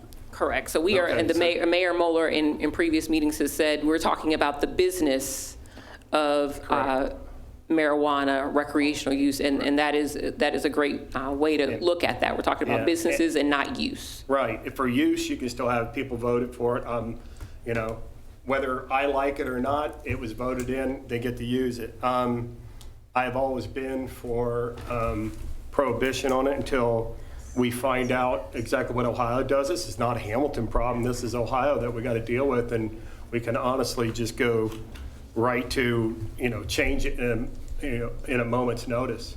So I've never had a problem with that. Of course, I was against making a date back in December. I think it's just putting lipstick on a pig, to be honest with you. And I think right now we can make that decision. We control it. But I had some really nasty voicemails saying I was against people smoking it. No, that's not true. It's, you know, it is law now. If that's what you do, and you go by the laws and the standards of it. I mean, I still don't want people smoking it at River's Edge, but we're going to deal with that. Okay, I don't. You know, let's be honest with each other. It's going to happen. It was there last year. So we have to take control of that. People need to obey the law of that, just like they do with drinking. So I'm all for it on that part of it. So I'm sure somebody's going to call me tonight and leave a message, and that's fine. And that's what I do. But as the dispensaries go, yeah, I don't want them on Main Street. I want them to look classy when we put them up. If we put them up, I've looked at other towns that have them. They look like an Apple store. I don't want neon lights around it and stuff and make it look shady. So I don't have any problem with extending this until Ohio gets their act together. It's not Hamilton getting its act together, it's Ohio. So I just want people, am I correct on that? We're waiting for Ohio, is that correct? It's whatever the pleasure is of City Council. No, you know, but we're waiting for Ohio to get their act together. It's not really Hamilton trying to figure this out. We're waiting for the guidance from Ohio, we correct? do not have final rules, Yeah, and which is so- what we were hoping for by this time, but we don't have that. So we keep putting dates on this, another 6 months again, and it doesn't go through Ohio, then we look bad again. So that's just my opinion. Thanks for the answer to my question. Mr. Mayor, may I ask a question? I feel like we keep crossing over what the issues are, because we talk about cultivation and then we're talking about smoking marijuana and selling it. And again, tell us, what is the topic here for issue two? Cultivation. We're talking about cultivation, processing, and dispensing. That's it. So that's all this is about. This isn't about smoking marijuana in public or anything like that. We just need to really focus on that's what our topic is. Yes, we're talking about the operations of recreational marijuana businesses. Mr. Mayor. Go ahead. Councilmember Vaughn. Letitia, thank you so much for what the law department's done. I know I am part of ordinance review. I know tremendous amount of work has gone into it, and I feel like we probably are ahead of the game. So bottom line is this and the caucus report is asking us revisit it at such time the Department of Commerce has come out with the final regs. Correct. Because it expires on June the 12th, and at that point, nothing changes for us as far as the law goes and so forth. We just have not approved whether or not we would have the sale, cultivation, and so forth. Correct. Correct? Correct. That's all we're asking here. Okay, thank you. And I would like to see, if at all possible, the Use Ordinance Review Commission, Councilmember Fear and Councilmember Vaughn, anybody who wants to show up, to have you educate us as you find certain things changing. Because drafts do become final at some point in time. So just kind of keep us informed, and we'll just take it each step of the way and just see where we're at it and when things start going from draft to final. Right, we are committed to that, and the language in the draft ordinances are going to say that, I mean, Planning Commission has been expressed in that, so we're going to put that in both of the ordinances. Address it then. Other comments or questions? From your end right now, I mean, we okay? Okay, yeah, we're just going to move to the presentation, which is hopefully not as controversial.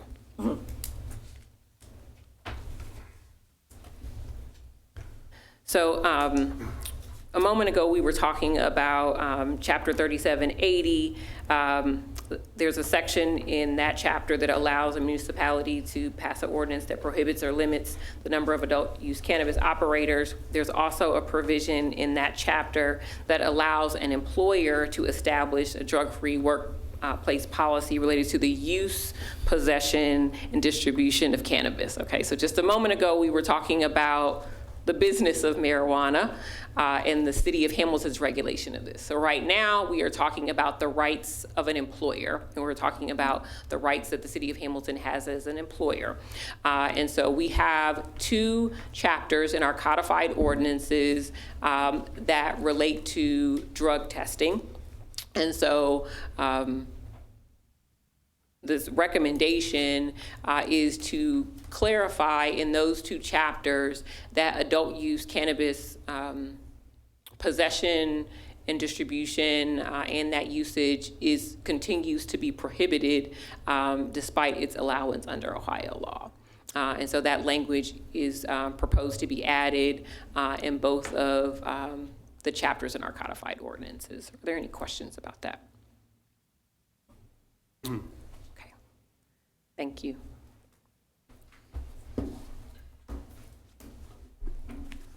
All right, next up for agenda item number 4 will be a presentation by our Director of Engineering, Mr. Rich Angle.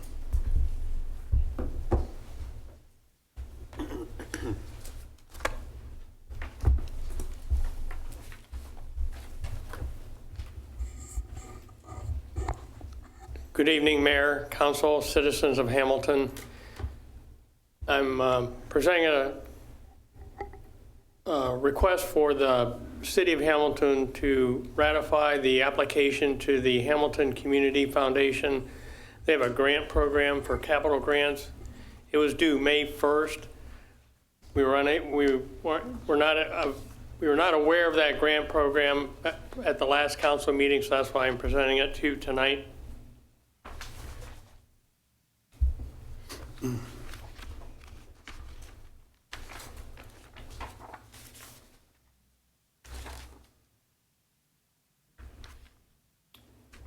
When we actually had access to the second floor and the attic of the 2-story train depot structure, it was discovered that the roof supports, 3 of the 4 roof supports supporting the roof itself, first of all, were attached to the attic floor, and second of all, 3 of them were damaged due to weather conditions and were not repairable.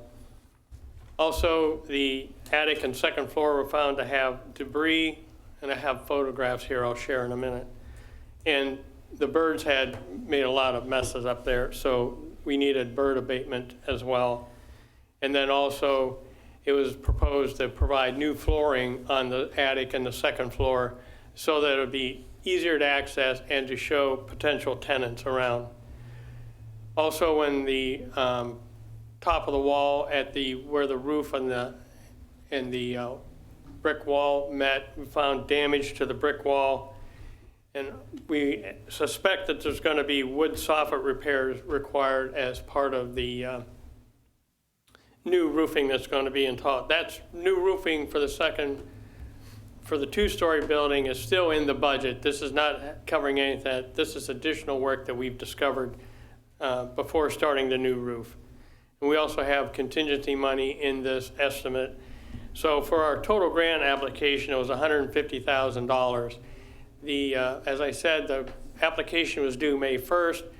There will be a presentation on the morning of June 6th to the foundation. I will be making that presentation, and then there will be a decision made in June as to whether the grant is approved or not. So this is a photo on the ground level looking up at where the access to the second floor was, and there is damage and flooring issues related at that access point. This is a photo of some of the clutter and debris that's going to need to be removed from the second floor. Additional clutter, and then the flooring is in very poor condition. The contractor had put wood planks down on the floor to walk on in order to walk around in the attic area. And then this is a photograph of the one roof support that's damaged and pulled away actually from the floor itself. And then this is a photo on the exterior of the wall looking at the damage to the brick wall that will need to be repaired before fixing the roof itself and then doing the roof replacement. Are there any questions? Mayor. Please. So that 150,000 is going to cover all that? Yes. Mr. Mayor.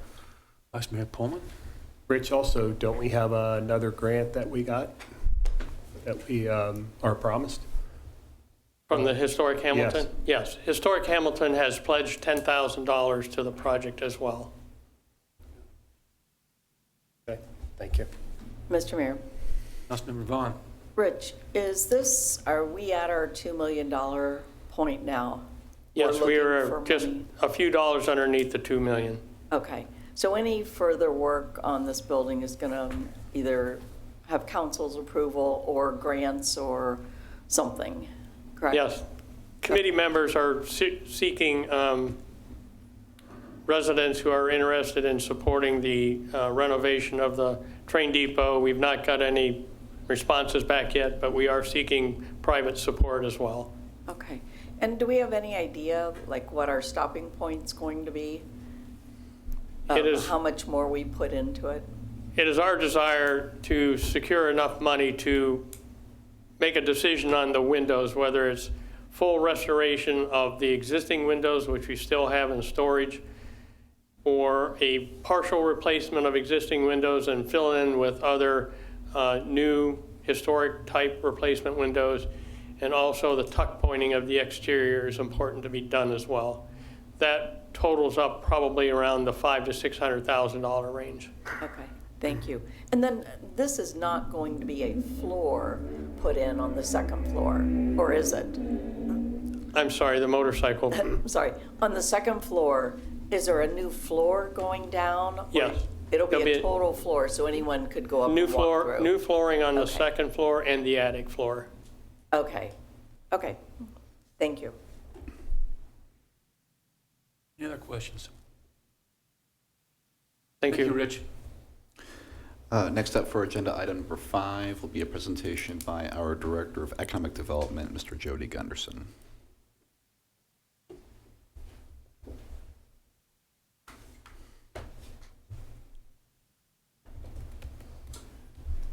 Mr. Mayor, City Council, residents of Hamilton, I'm Jody Gunderson. I'm the Director of Economic Development.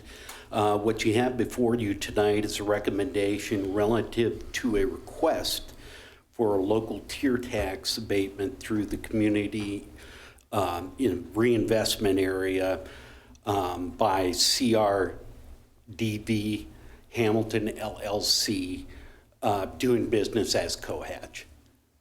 The one thing I wanted to, first of all, point out is this is the old U.S. Bank building at 219 South High Street. It's being proposed based upon what they've submitted to the city. This will be an $8.7 million estimated project for the restoration and renovation of the building. What we're requesting is an incentive that would provide a 50% tax abatement for a period of 10 years. This gives you a little bit of a little bit better view of what we have here. It's next to Journal Square and just down from the courthouse. The one thing that they will be doing is reactivating the front doors. There'll be a side door to the Journal News that will be added, as well as a rear door to the parking lot. You know, this type of project truly is, it's one of those one-of-a-kind projects that it's a new way of doing business. You know, there's been a lot of talk about how businesses are operating these days, and this truly is, and I've seen a number of the locations that they've had Cohatch has been located in there. To give you an idea, it's great that they're in Hamilton, coming to Hamilton, they're doing their projects, but we're in some pretty big, you know, we're in some pretty big shoes with some other big cities that they're in, like Cincinnati, Mason. There's a number of them in Cincinnati, but they're also in Columbus, Atlanta, Charlotte, Cleveland, Indianapolis, Pittsburgh, and Tampa Bay. So it gives you an idea that this is something that they've really honed in on. They've seen where the market's going, the way people are working, and to be able to get an office space that has, you know, event space, meeting rooms, food and beverage, kitchenettes, and game rooms within your operation. That's a different type of office environment, and I think they found that it's really worked for them. I'm very pleased that they're making their investment in Hamilton. This is just some of the floor plans. Reason I put these up is so that you could get a chance to see a little bit of how this is set up. And if you take a look at the ground floor there's going to be shared space. And I say shared space, it'll be shared between the tenants in the building and the restaurant. They'll also have some meeting rooms, but they plan to have a new restaurant. They haven't announced who it is yet. They've met with a number of companies, and I just, based upon who they are as a company and what their level of expectation is, I expect that we'll be very pleased with what we get from them. But the way that that building is set up is really interesting, because it's got that large open area where you went into the bank. Well, that's being preserved, and that'll be open, and they'll utilize as much as they can of the second floor, but it's really the third and fourth floors of this building where you're going to see much of the activity. And if you look on floor 3, just along the wall there, it says open below, and that's currently not open below. It was at one time.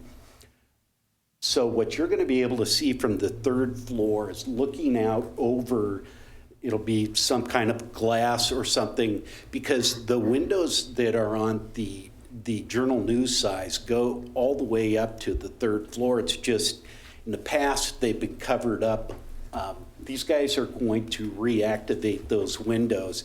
It will really help to bring light into the project as well. You see the blue spaces in the numbers. That gives you an idea of, these are really smaller offices, and what you tend to do is you're co-working within the space. So they're going to be scheduling meeting rooms when you need the meeting rooms, but you'll have all these amenities, and it really allows for something very affordable for especially startups, but even smaller companies that are, might be a graphics designer or something like that. But, the heaviest of the office space then will occur on the 4th floor. But this, I'm obviously very excited about this. We do have one co-working space in town in Benison that they have on one of the floors there. I'm thinking that all of these guys are going to experience this new working environment, and I venture to say that you're going to see people that are, it's not just that live in Hamilton, but live around Hamilton and our neighboring community, that they'll be coming in to work from time to time. It's a membership-driven type company. So operationally, they'll have 2 facility managers, but with a restaurant, they anticipate having 2 managers for the tenant and then 20 workers or employees for that. And what I wanted to include is just some of the users, what you could anticipate the typical user in one of their facilities is, from all the way from students, and they offer scholarships to. I know that they have a committed agreement with Miami University. So nonprofits, civic groups, again, you'll have these types of memberships. If they're fully operational, they'll have 250 members, full memberships. But then you also, like I said, they'll have student members, and you'll also have business and service organizations that will from time to time use these types of things. And again, when you're a member of Cohatch, you may be using their operation, and you may be up at Columbus, and you may stop up at the Cohatch in Columbus. It's kind of like the old days with the YMCA when you're visiting from out of town and you're a member, you went to the YMCA wherever. It's kind of a similar situation as you have access to their facilities as well.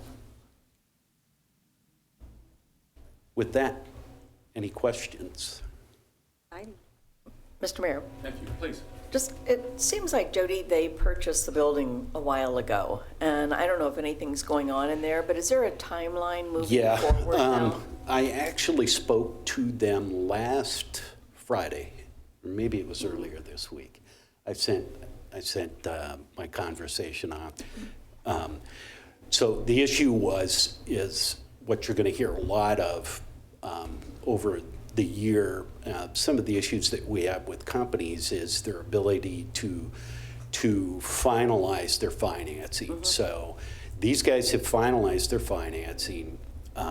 They said that they will close on their financing on the 22nd. They will be in operationally doing work. In fact, he said next couple of weeks expect us to come in and pick up our permit. Okay, so getting this tax abatement doesn't do anything to prevent them from, if they don't need this in order to close? No. This is an incentive they would like to have to be able to move forward with? Well, I think it's part of what we anticipate, what we passed in their development agreement with them earlier this year. Well, it may have been earlier last year. Is that we would do this.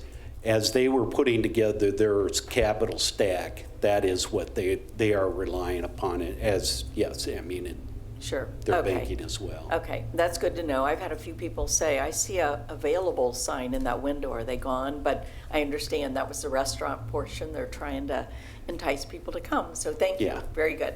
Certainly. Thanks, Jody.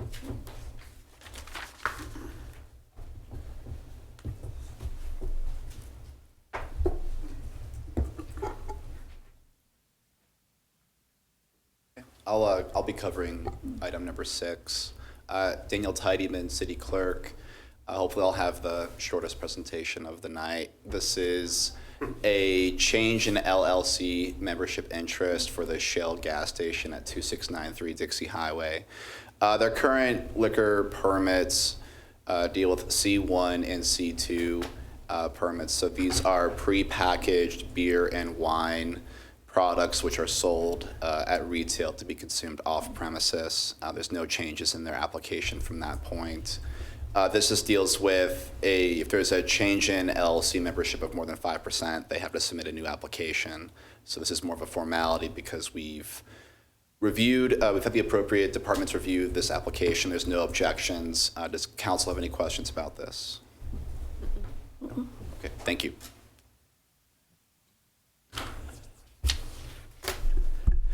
Next up will be a presentation by our Executive Director of Community Services, Ms. Liz Hayden.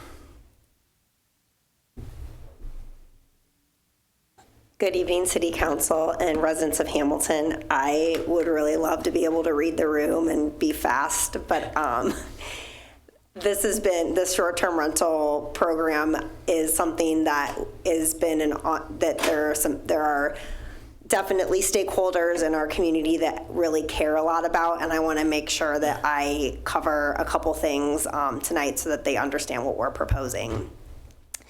So we are coming to you to propose some updates to our short-term rental license, better known as vacation rentals. We've had a licensure program since 2020, and in the spring and summer of last year, we started hearing more vocal concerns from residents about vacation rentals, short-term rentals in their community. So we opened up a community input effort back in August to get to the bottom of what people care about and make some updates to the regulations, and we have those for your review tonight. Generally speaking, we really tried hard to get community input. It coincided with the same timeline that we were updating Plan Hamilton, so it gave us this great opportunity to go to all the community meetings and talk about both of those. We had a short-term rental meeting that was really well attended and well publicized in August, and we did an online survey and a written survey as well, and that was over about 6 months. And generally speaking, and I'll go through some specifics, but we wound up getting 257 responses to the survey. And I want to say that's in comparison to at the same time we did the Plan Hamilton survey, we got 1,266 surveys. So the feedback that I got from that was generally that this is an issue that there are some people in our community that care very deeply about, and there's divided. There are some people who care very deeply that they want to make sure that they're able to do vacation rentals or short-term rentals in our community, and then there are some people who feel very strongly the other way, and they do not want them in their neighborhoods. However, there was not widespread engagement in this issue. There are a lot, the best way to describe it would be indifference to this issue. There's not the widespread community does not have very strong opinions about whether or not short-term rentals should operate in their community. So the survey results, you can see on the screen that it was primarily residents of Hamilton that took the survey, and we made them verify their address so that to make sure that they were that people weren't taking it over and over again, and that if they said they were residents, they were truly residents. About 12% of the respondents own a short-term rental. And about 36% live near a short-term rental, and about 21% have used a short-term rental. And by a wide margin, the highest response areas in the community were Highland Park and New London. That's who we heard back through the official survey. About half of the respondents said they approve of allowing short-term rentals citywide. I did want to note, though, that is changed since 2020. In 2020, 75% of respondents supported allowing them citywide. And wanted to highlight some of the top pieces of feedback we got, which was 60% of people said that they allow visitors to stay and enjoy Hamilton. 56% of respondents said residents should receive notification of a short-term rental near them. 51% said well-operated short-term rentals do not have a negative impact on neighboring properties. 47% said short-term rentals have a positive impact on Hamilton businesses. And 43% said they decrease housing availability. 42% said short-term rentals should pay hotel tax. You did get I believe many council members got an email yesterday from someone advocating to make them all short-term rentals a conditional use. That was a question that we asked people and on the survey, and while we had 56% of people saying they want to get notification, they want to know if something is operating by them, I think 33% of people said they thought it should be a full public hearing process where people have a vote on it. So you'll see in our proposed updates that we are not proposing them to be conditional uses at this time based on the feedback that we received. From people who are currently living near short-term rentals, we heard these are their top responses. 48% said more strangers are in their neighborhood. 47% said there's decreased street parking. 39% said there's increased property values. 33% said less housing stock. 30% said increased noise issues.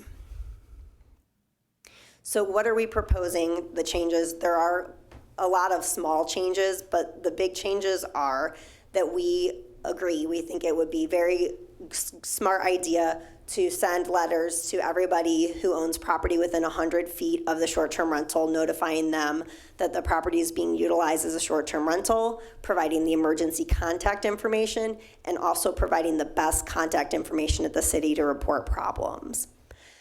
We're also improving the regulations around common problems such as parking, trash, public service calls, and noise violations, and clear violation language and processes for problem properties.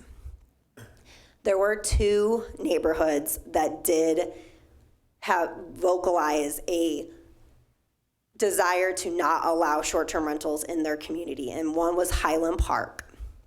And so we are proposing not to allow future short-term rentals in this neighborhood.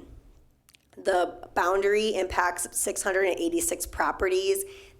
It's actually slightly less because that includes the properties on Eaton and Main Street, and those aren't included. So it's a smaller number. It's closer to 600 homes. And after we did the citywide survey, we actually had some citizens in that neighborhood do a petition and to ask their neighbors if they wanted to prohibit short-term rentals in the neighborhood, and they got support from 342 property owners. So that we while that's not, we said that was enough information to take this to a public hearing at Planning Commission. Everybody in that neighborhood got a meeting invite and another opportunity to voice their concerns and opposition or support at that Planning Commission meeting about this issue. And then again, I want to reiterate that the ones that exist already in the neighborhood and continue to operate in good standing would be allowed to continue to operate. The other neighborhood, it's a subdivision off of Millville, Hickory Woods subdivision. We also had heard from some residents that they wanted a prohibition there. But we didn't hear from a ton of people. So we sent letters to all individual property owners to see if the vocal, 5 to 10 that we heard from represented a bigger concern. So we sent out letters to all 74 properties, and we received responses from 42 property owners, and 33 of those 42 respondents supported a prohibition of short-term rentals. So we are proposing a prohibition here as well. I would like something that we said at Planning Commission that I would like to reiterate is that this has really been trying to have the right size, the appropriate level of regulation on this use, but that if we heard, and we didn't hear from any other neighborhoods in any large way that they wanted a prohibition, but if we heard, you know, a year from now, we had another neighborhood or two come and say, hey, you know, there's too many, we're concerned, they're causing problems, we would be, you know, happy to go through this process again and see if there's additional areas that would want to have prohibitions, or if it's a citywide issue that occurs, to do a conditional use process. But that was just, you know, something that we'd want more widespread support, since it's a pretty time-intensive process for us. That's just why we're not proposing it today. Do you have any questions about my report? Mr. Mayor. So Liz, just following up on that last one. So when 42 property owners say, I don't want them, is it based on complaints? Are you getting complaints? Are you trying to balance? We've had, you know, 30 complaints from this neighborhood, so or is it strictly numbers? It's a majority say we don't want it, so we'll agree. I think that it's the majority of the residents that we heard from that, you know, cared enough that we got a big enough response, and that there was a majority that wanted it, that we would listen to the desires of the community, because we are allowed to have regulations on where they can be located.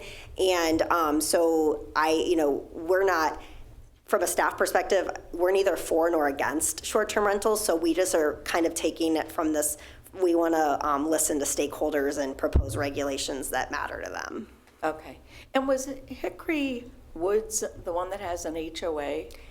They do, yes. And that is a totally separate, you know, we aren't able to enforce HOA regulations. So they perhaps will be able to handle this all on their own, but I wanted to treat all neighborhoods equally, and if they were asking for the same thing that Highland Park was asking for, I wanted to treat them all equal. Okay, and then last question. So these are smaller neighborhoods, but let's say a huge neighborhood wanted to do this. It could take 1,000 signatures on a petition to rule it out, and some neighborhoods aren't really close together, like Lindenwold, I'll say, as a neighborhood. So are you looking at complaints? I don't know how many complaints you've gotten since we passed the short-term rental. It's a mixture. Yeah, well, if so, my thought would be with Lindenwold, for example, it probably, just like Hickory Woods isn't the whole 17-strong neighborhood, it might be, if there is a pocket of area that was strongly opposed, that maybe it would be a more tailored, you know, area if that was their opposition. It kind of just depends on how everything evolves. And you know, anecdotally too, we aren't seeing a lot more applications about short-term rentals. I don't think, I've spent a lot of time with the property owners who are, you know, do short-term rentals over the past couple of years, learned a lot from them. And I think that my inclination is that we saw an influx after Spooky Nook, and then I'm pretty sure that not all of those are operating anymore, and we're not really seeing a lot more applications. So you know, things could change, but right now it's not something that's a widespread, rapidly evolving issue. Okay, and then now my last one. Do you believe that the majority of short-term rentals are registered? Yes, but I think that there's probably 20 it's not an insignificant number that aren't registered. Okay. And we don't spend we probably look a few times a year and send letters out. Brooke Wells has taken ownership over the project of this, and she's doing a much better job staying on top of everything than I was, so. Great, perfect, thank you. Thank you. And that concludes our presentations. Okay, I'll set the motion that the committee of the whole be closed. So moved. Second. Motion by Vice Mayor Pullman, seconded by Council Member Vaughn. All in favor, please say aye. Aye. Opposed, same sign. Hearing none, that motion is carried at 8:19. I'll set the motion that the regular meeting be reconvened. So moved. Second. From Councilmember Fear, seconded by Councilmember Ryan. Roll call vote on that motion, please. Moeller, Yes? Pullman, Yes. Ryan, Yes. Fear, Yes. Vaughn, Yes. Nab, Yes. Lauer. Yes. Motion adopted, 7-0. Adopted at 8:19. Now accept a motion involving the consent agenda. Mr. Mayor. Vice Mayor Pullman. Motion that with the exception of the items so noted, council receive the reports of the consent agenda and concur on the recommendations. Second. By Vice Mayor Pullman, second by Councilmember Fear. All in favor, please say aye. Aye. Opposed, same sign. Hearing none, that motion is carried at 8:20. Now go to council actions pertaining to legislative items, and I'll accept the motion. Mr. Mayor, Councilmember I move Nab. that a note be made upon the minutes that each member of council is furnished a printed copy of each item of legislation prior to its being considered at this meeting. Second. Motion by Councilmember Nab, seconded by Vice Mayor Pullman. All in favor, please say aye. Aye. Opposed? Hearing none, that motion is carried at 8:20. Go to pending legislation. We're at agenda item number 8. An ordinance creating the Hamilton Development Finance Authority, establishing the powers and jurisdiction of the authority, establishing the board of directors of the authority, and consenting to appointment of the initial members of that board, and providing for the organizational meeting of the board of directors of the authority. Second reading. Mr. Mayor, Councilmember Nab. I'm going to make an alternative motion. Okay. And I move that to postpone the motion on this agenda for this item this evening to be considered at a future council meeting. Second. Motion by Councilmember Nab, second by Councilmember Fear. Any discussion on that motion? Okay. Is it okay to do a voice vote or is it a roll call vote? Madam Moderator. You can do a voice vote. All in favor of that motion made by Councilmember Nab, please say aye. Aye. Opposed, same sign. Hearing none, that motion is carried. We go to new legislation, agenda item number 9, first reading of an ordinance involving the Third Amendment to the 80 acres development agreement. An ordinance authorizing the execution of the Third Amendment to the Utility Economic Development Agreement between the City of Hamilton and 80 Acres Investments, LLC. First reading. Thank you. We go to agenda item number 10, which is 2 readings of an emergency ordinance involving a sale and development agreement. An emergency ordinance authorizing and directing the city manager to execute a sale and development agreement, property conveyances, and related actions with Rossville Flats LLC regarding parcel numbers P6412102000024, P6412102000023, P6412102000034, and P6412102000035. First of 2 readings. Mr. Mayor. Vice Mayor Pullman. Make a motion that the rules be suspended, said ordinance be read a second time by its title. Second. Motion by Vice Mayor Pullman, second by Councilmember Fear.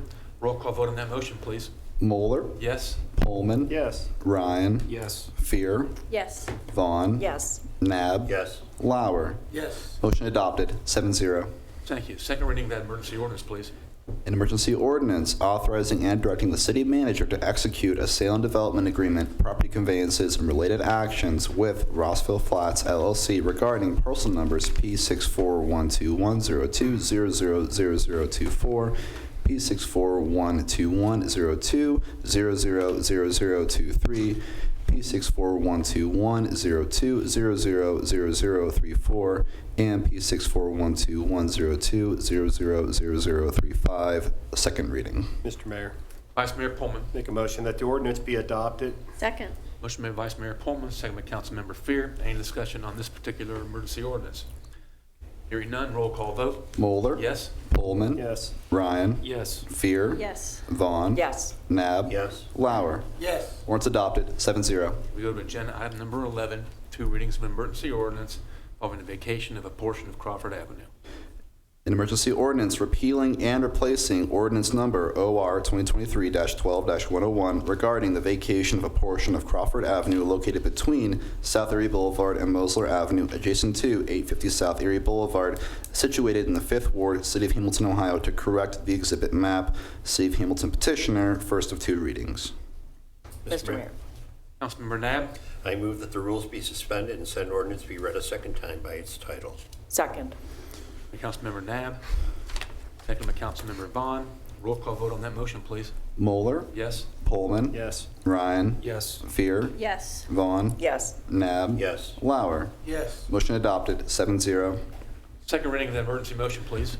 An emergency ordinance repealing and replacing ordinance number OR 2023-12-101 regarding the vacation of a portion of Crawford Avenue located between South Erie Boulevard and Mosler Avenue, adjacent to 850 South Erie Boulevard, situated in the 5th Ward, Save Hamilton, Ohio, to correct the exhibit map. Save Hamilton petitioner, second reading. Mr. Mayor, Councilmember Nab. I move the ordinance be adopted. Second.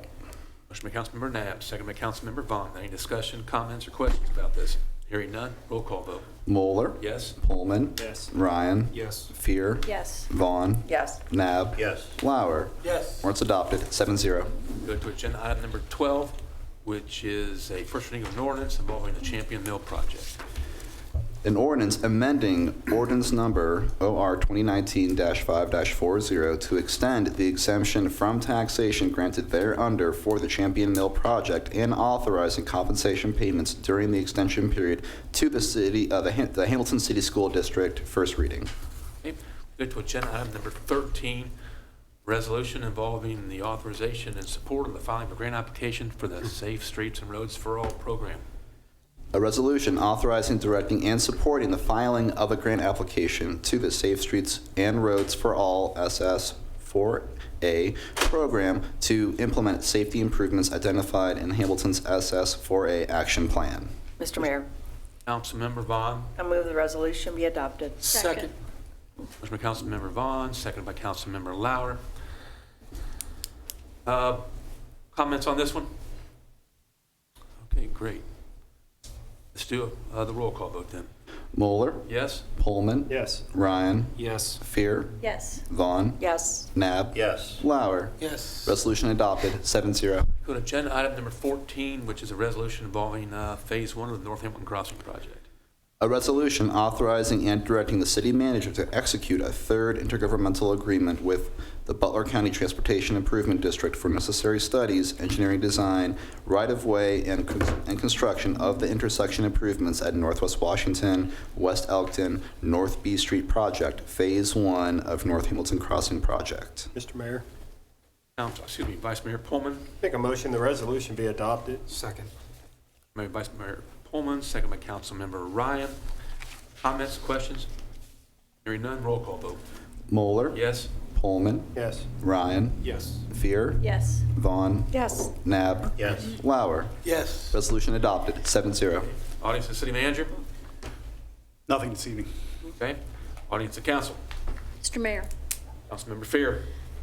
kind of going back to our issue 2 of the cultivation and that, and I want to apologize if I seem to jump on Joel with this, but ordinance review is who is reviewing this. So I would ask all council members, if you do have questions, concern, comments, whatever, if you could get it to us. Our next meeting is May 15th. So it just would give us a good direction to go. And it's always good to see things in your own words than for us to try to pick stuff out like when we're listening to a meeting. So that's, wanted to circle back on that a little bit. Thank you. Mr. Mayor. Vice Mayor Pullman. I just want to do an update on the Self Awards banquet last week, which was cowboy theme, which was right up my alley. Got to wear my boots, my cowboy hat, and looked like a little bit of Yellowstone there, Jody. What are you laughing at? But we had a really good time, and I'm glad to say that they talked to Jeff Diver, and they had the highest year of fundraiser they have ever had, which is awesome program, which is awesome to hear. So congratulate them.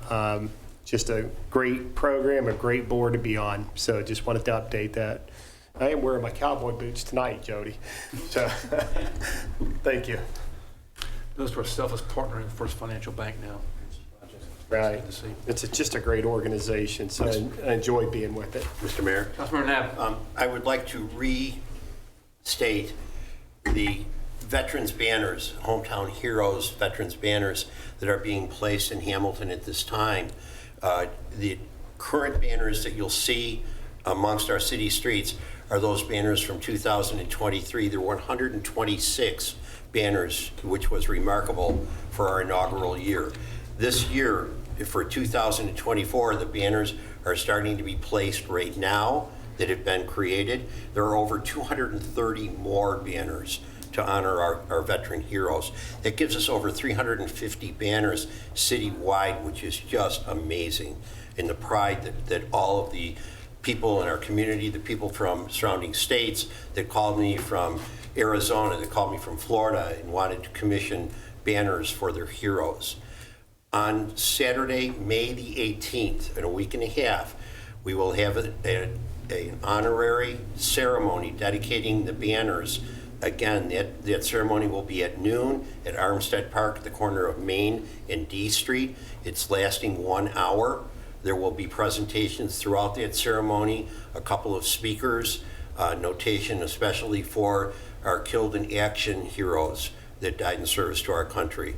Again, it is a rain or shine event. We're praying for great weather that day. We expect a couple hundred people to join us to be able to celebrate their heroes. The banners will be placed on Brookwood Avenue, on Main Street, B Street, Grand Boulevard near the South Hamilton Crossing, the extension of High Street from the underpass out to Route 4 and back in from Route 4 to the top of 6th Street. Again, that'll give us room to be able to have thoroughfares where people can see the banners, respectfully admire the banners, and along with all the placements then, our killed in action soldiers, their place for their banners is still the main High Street Bridge, the ramp to Park Avenue, and the ramp from Ross Avenue to the main High Street Bridge. Last year we had 11 killed in action soldiers who were recognized with banners. This year we have 7 more additions. We continue to take the banners down after Veterans Day. They're cleaned by the Navy ROTC cadets, stored in bins during the wintertime, and then reinstalled the end of April, early May, so they're up before Armed Forces Day. We hope we have 1,000 banners to be able to honor our heroes. We expect a life cycle of 5 years out of our banners because we take them down and clean them and store them during the winter and then re-put them right back up. And again, the Community Foundation is acting as our fiduciary on this. And all the applications will go to the Community Foundation for next year's banners starting in November of '24, and we'll close that application process down in March of '25 to be able to create the new banners and reinstall them. I've had hundreds of calls. I had a gentleman call me today that asked me when, how, why, and where are the banners going to be placed. So again, I wanted to go on record in tonight's meeting. The Journal News is here. We hope they'll be able to publish a story about the meeting or the gathering next Saturday. We'll also publish the places where all of the banners are installed. Once all the banners are up, we'll actually walk the footprint of all those places that I just mentioned and be able to say that for instance, my banner and Jay Johns' banner is at the corner of Main and Eaton Avenue, that somebody else's banners are on B Street, that somebody else's banners are on Main Street or on High Street, whatever it may be, and we will publish those in the Chamber website, the City of Hamilton website, and the Community Foundation website. We'll also have hard copies of that directory for all the people that are attending in Saturday's ceremony on May 18th. Again, my name is Tim Knabb. My telephone number 513-403-2225. If you have any questions, please call me and I'd be glad to answer them and tell you best I can about the story of the banners. Thanks very much. Mr. Mayor. Councilmember Lauer. Starting Sunday, May 12th is National Police Week. In 1962, President Kennedy signed the proclamation designating May 15th as Peace Officers Memorial Day to honor those that paid the ultimate sacrifice.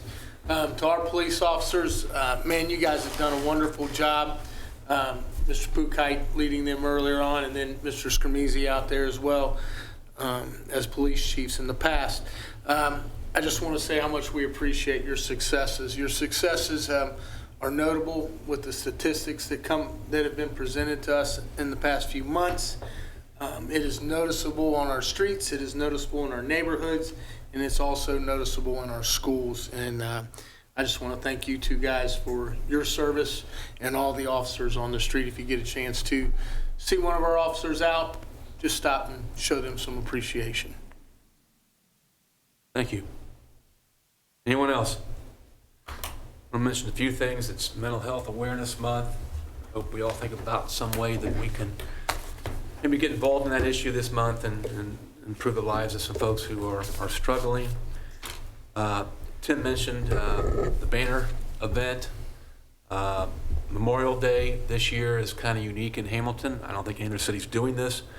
We're doing a thank you Vietnam War veterans. They did not get thanks when they came home. I have talked to many of them. We've all talked to many of them, and they got the opposite of thanks. So this is not a celebration. It's not a party. It's a thank you, and we're trying to get as many Vietnam War veterans into vehicles or buses or flatbed trucks to just have them see and hear the applause going down High Street in Hamilton. The agenda for that day is at 9:30 laying of the wreath at the Soldier Sailors Pioneers Monument. 10 o'clock the parade starts. 11:15 is a ceremony at Greenwood Cemetery. So I don't think any city is thanking Vietnam War veterans, and this is the 50th year anniversary of them leaving Vietnam. So obviously they're older now.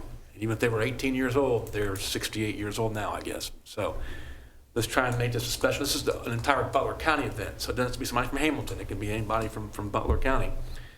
But please, if you know somebody who would, not parades aren't for all veterans, but if you know a veteran who may want to be in the Butler County Memorial Day parade, we will find a vehicle for them and we'll get a sign for them, and we will thank them appropriately.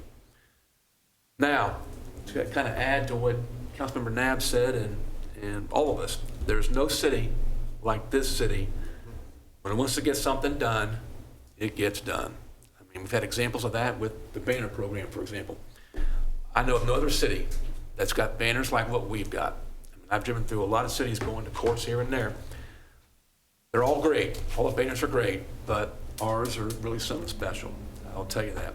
And of course, what we witnessed last Friday with the Conservancy District, the city wants to get something done, it gets it done. So, and our public service award members tonight, awardees tonight, they're getting it done, and they very nice presentation that Human Resources did. Is there anything else regarding comments from council? So if not, I'm going to ask, we're going to executive session. Mr. City Manager. There is, Mr. Mayor. To consider the appointment, employment, dismissal, and discipline of a public employee, and to confer with an attorney for the public body concerning disputes involving the public body that are subject of imminent court action. Okay. So the motion that council goes into executive session for those stated purposes given by the city manager. So moved. Second. Made by Vice Mayor Holman, seconded by, I think, Councilmember Nab. Roll call vote on that motion, please. Moeller. Yes. Pullman. Yes. Ryan. Yes. Fear. Yes. Vaughn. Yes. Nab. Yes. Lauer. Yes. Motion adopted, 7-0. We're on executive session at 8:38. We'll come out just to adjourn the regular meeting, so no public business.